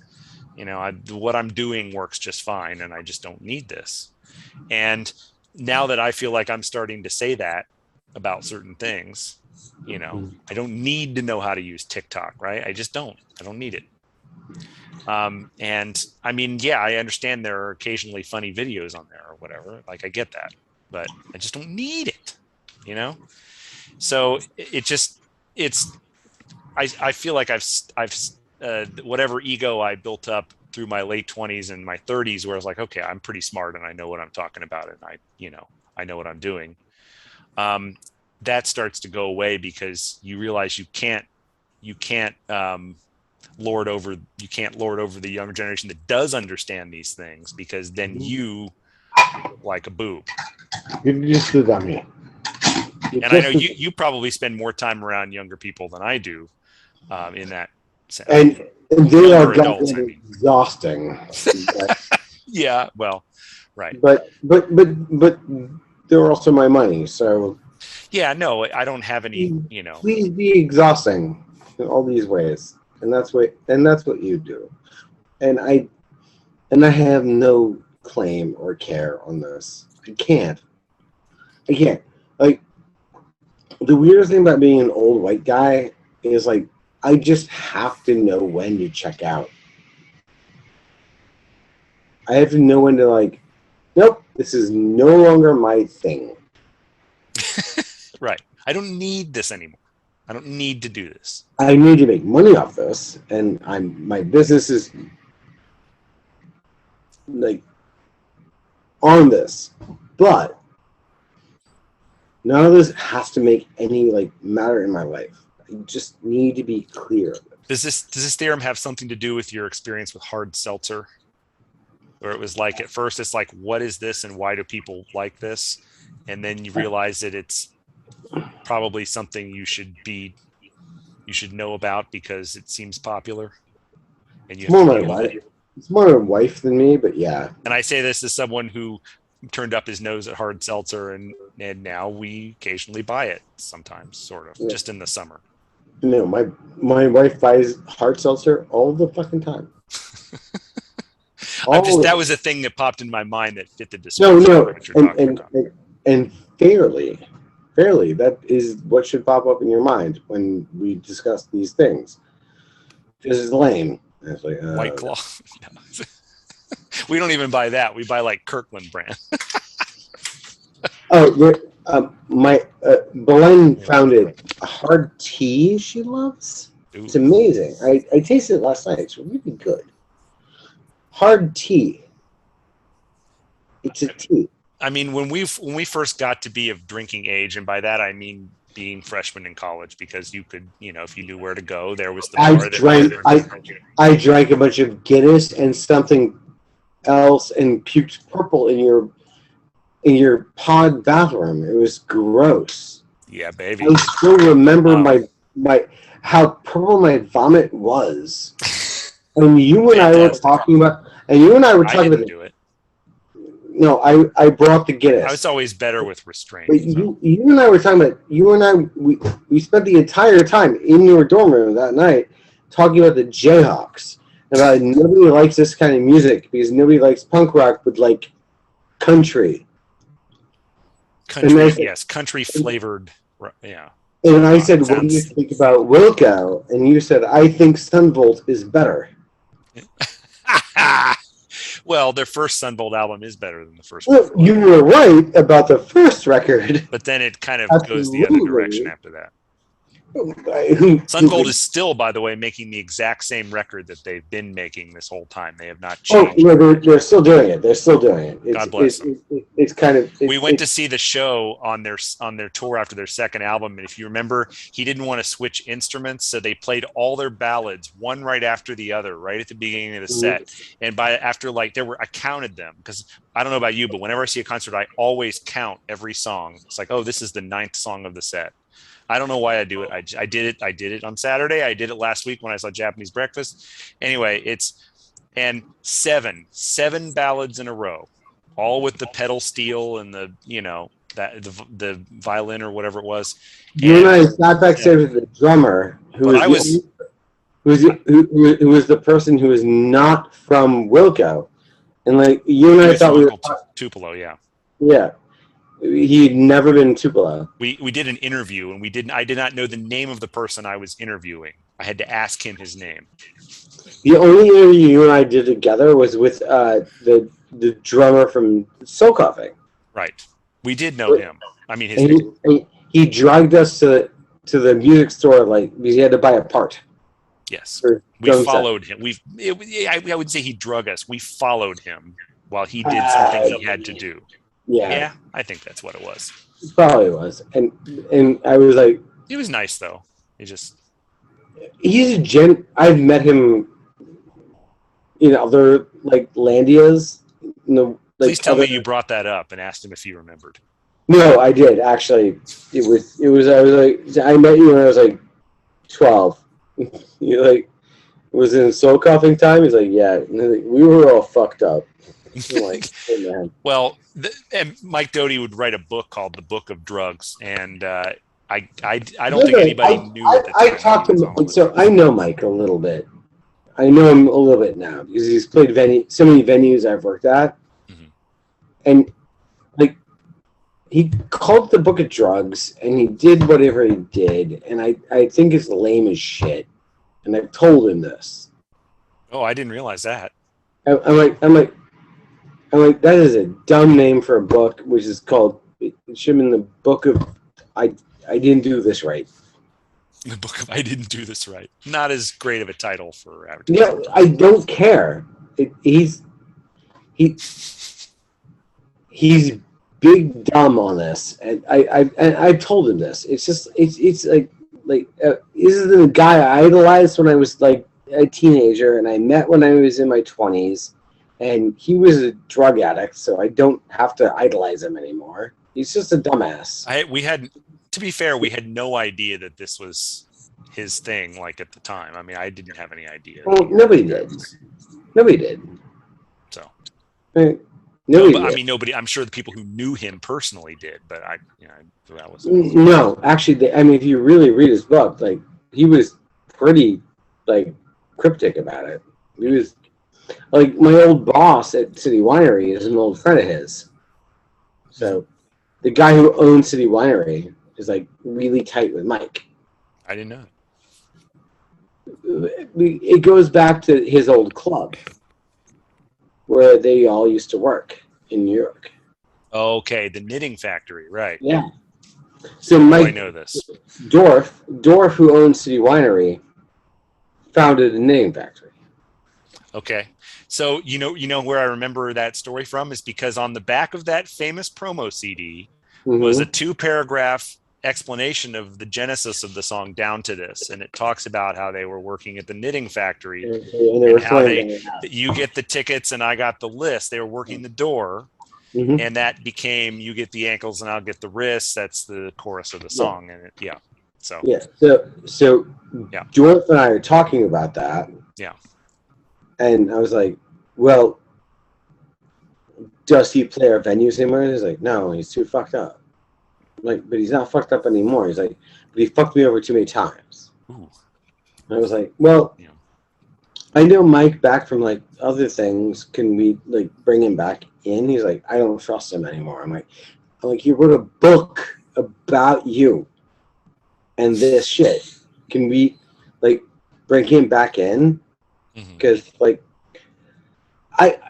Mike Doty set in Chicago is going to sell out in a hot fucking second. It's just always going to sell out. Sure. Always going to do it. It's not going to be the best set you've ever seen. It's going to be like Mike doing old soul coughing shit and maybe DJing more than he should. Fine. DJ. Cool. I'm gonna DJ. he's gonna like, I got a setup. Like, all right. Like he'll do Screenwriter's Blues, but it'll be as like a scratch set. You're like, this is not the way I want to hear the song, but fine, cool. I mean, it's probably not the best soul coughing song, but it might have the most atmosphere. It has such a vibe to it. It's my favorite soul coughing song. It's not. When I say not the best, it's not. It might not be. I don't know what my favorite one is. No, it's definitely not the best. So like I think it took me to my mid-30s to realize that like the best songs by the bands I love aren't the songs I love the most. Right. I mean, you're evaluating the merits, and it might be different from whatever personal feelings you've attached to. Yeah. It's the critic's burden, right? Yeah, exactly. All right. Well, listen, this has been great. Too long? It is 12:30. I have to get up at 7. Peace. So, yeah. I love this. We should do this again. We should, because we didn't even really talk that much about baseball, which, we have, I've made several trips to visit you in Chicago. I mean, I'm living in a AAA city, so you wouldn't come here, but, hopefully now that the radio station anniversary thing was pushed from earlier this year to next year, hopefully that works out. I definitely want to go to that. So well, I had a room reserved. I'm just going to reserve a room, and whoever is around and whatever. And if there's nobody in the room, oh well. And if I will sleep on the floor and pay you for the bed. Yeah.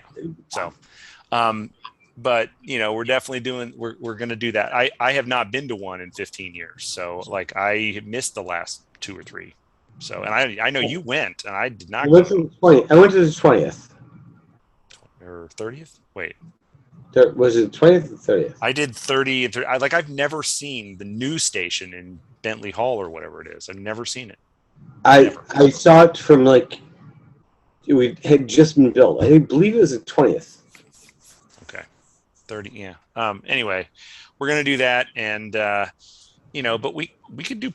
There's no rules about this. It's my damn podcast. I would do part 2 of 2 if you want to do it. I would love it. I would love it. Probably wrap up part 1. This is very fun, and I appreciate this, and thank you very much. I know you're a busy guy. You work in the evenings.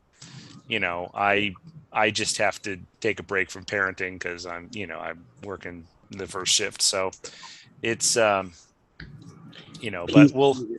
I've got a couple more of these to get to. So we're going to do this, like I'll do one. I've got one with my brother, one with Juan in Mexico. As I've referred to several times, it did not tape when we did it the first time.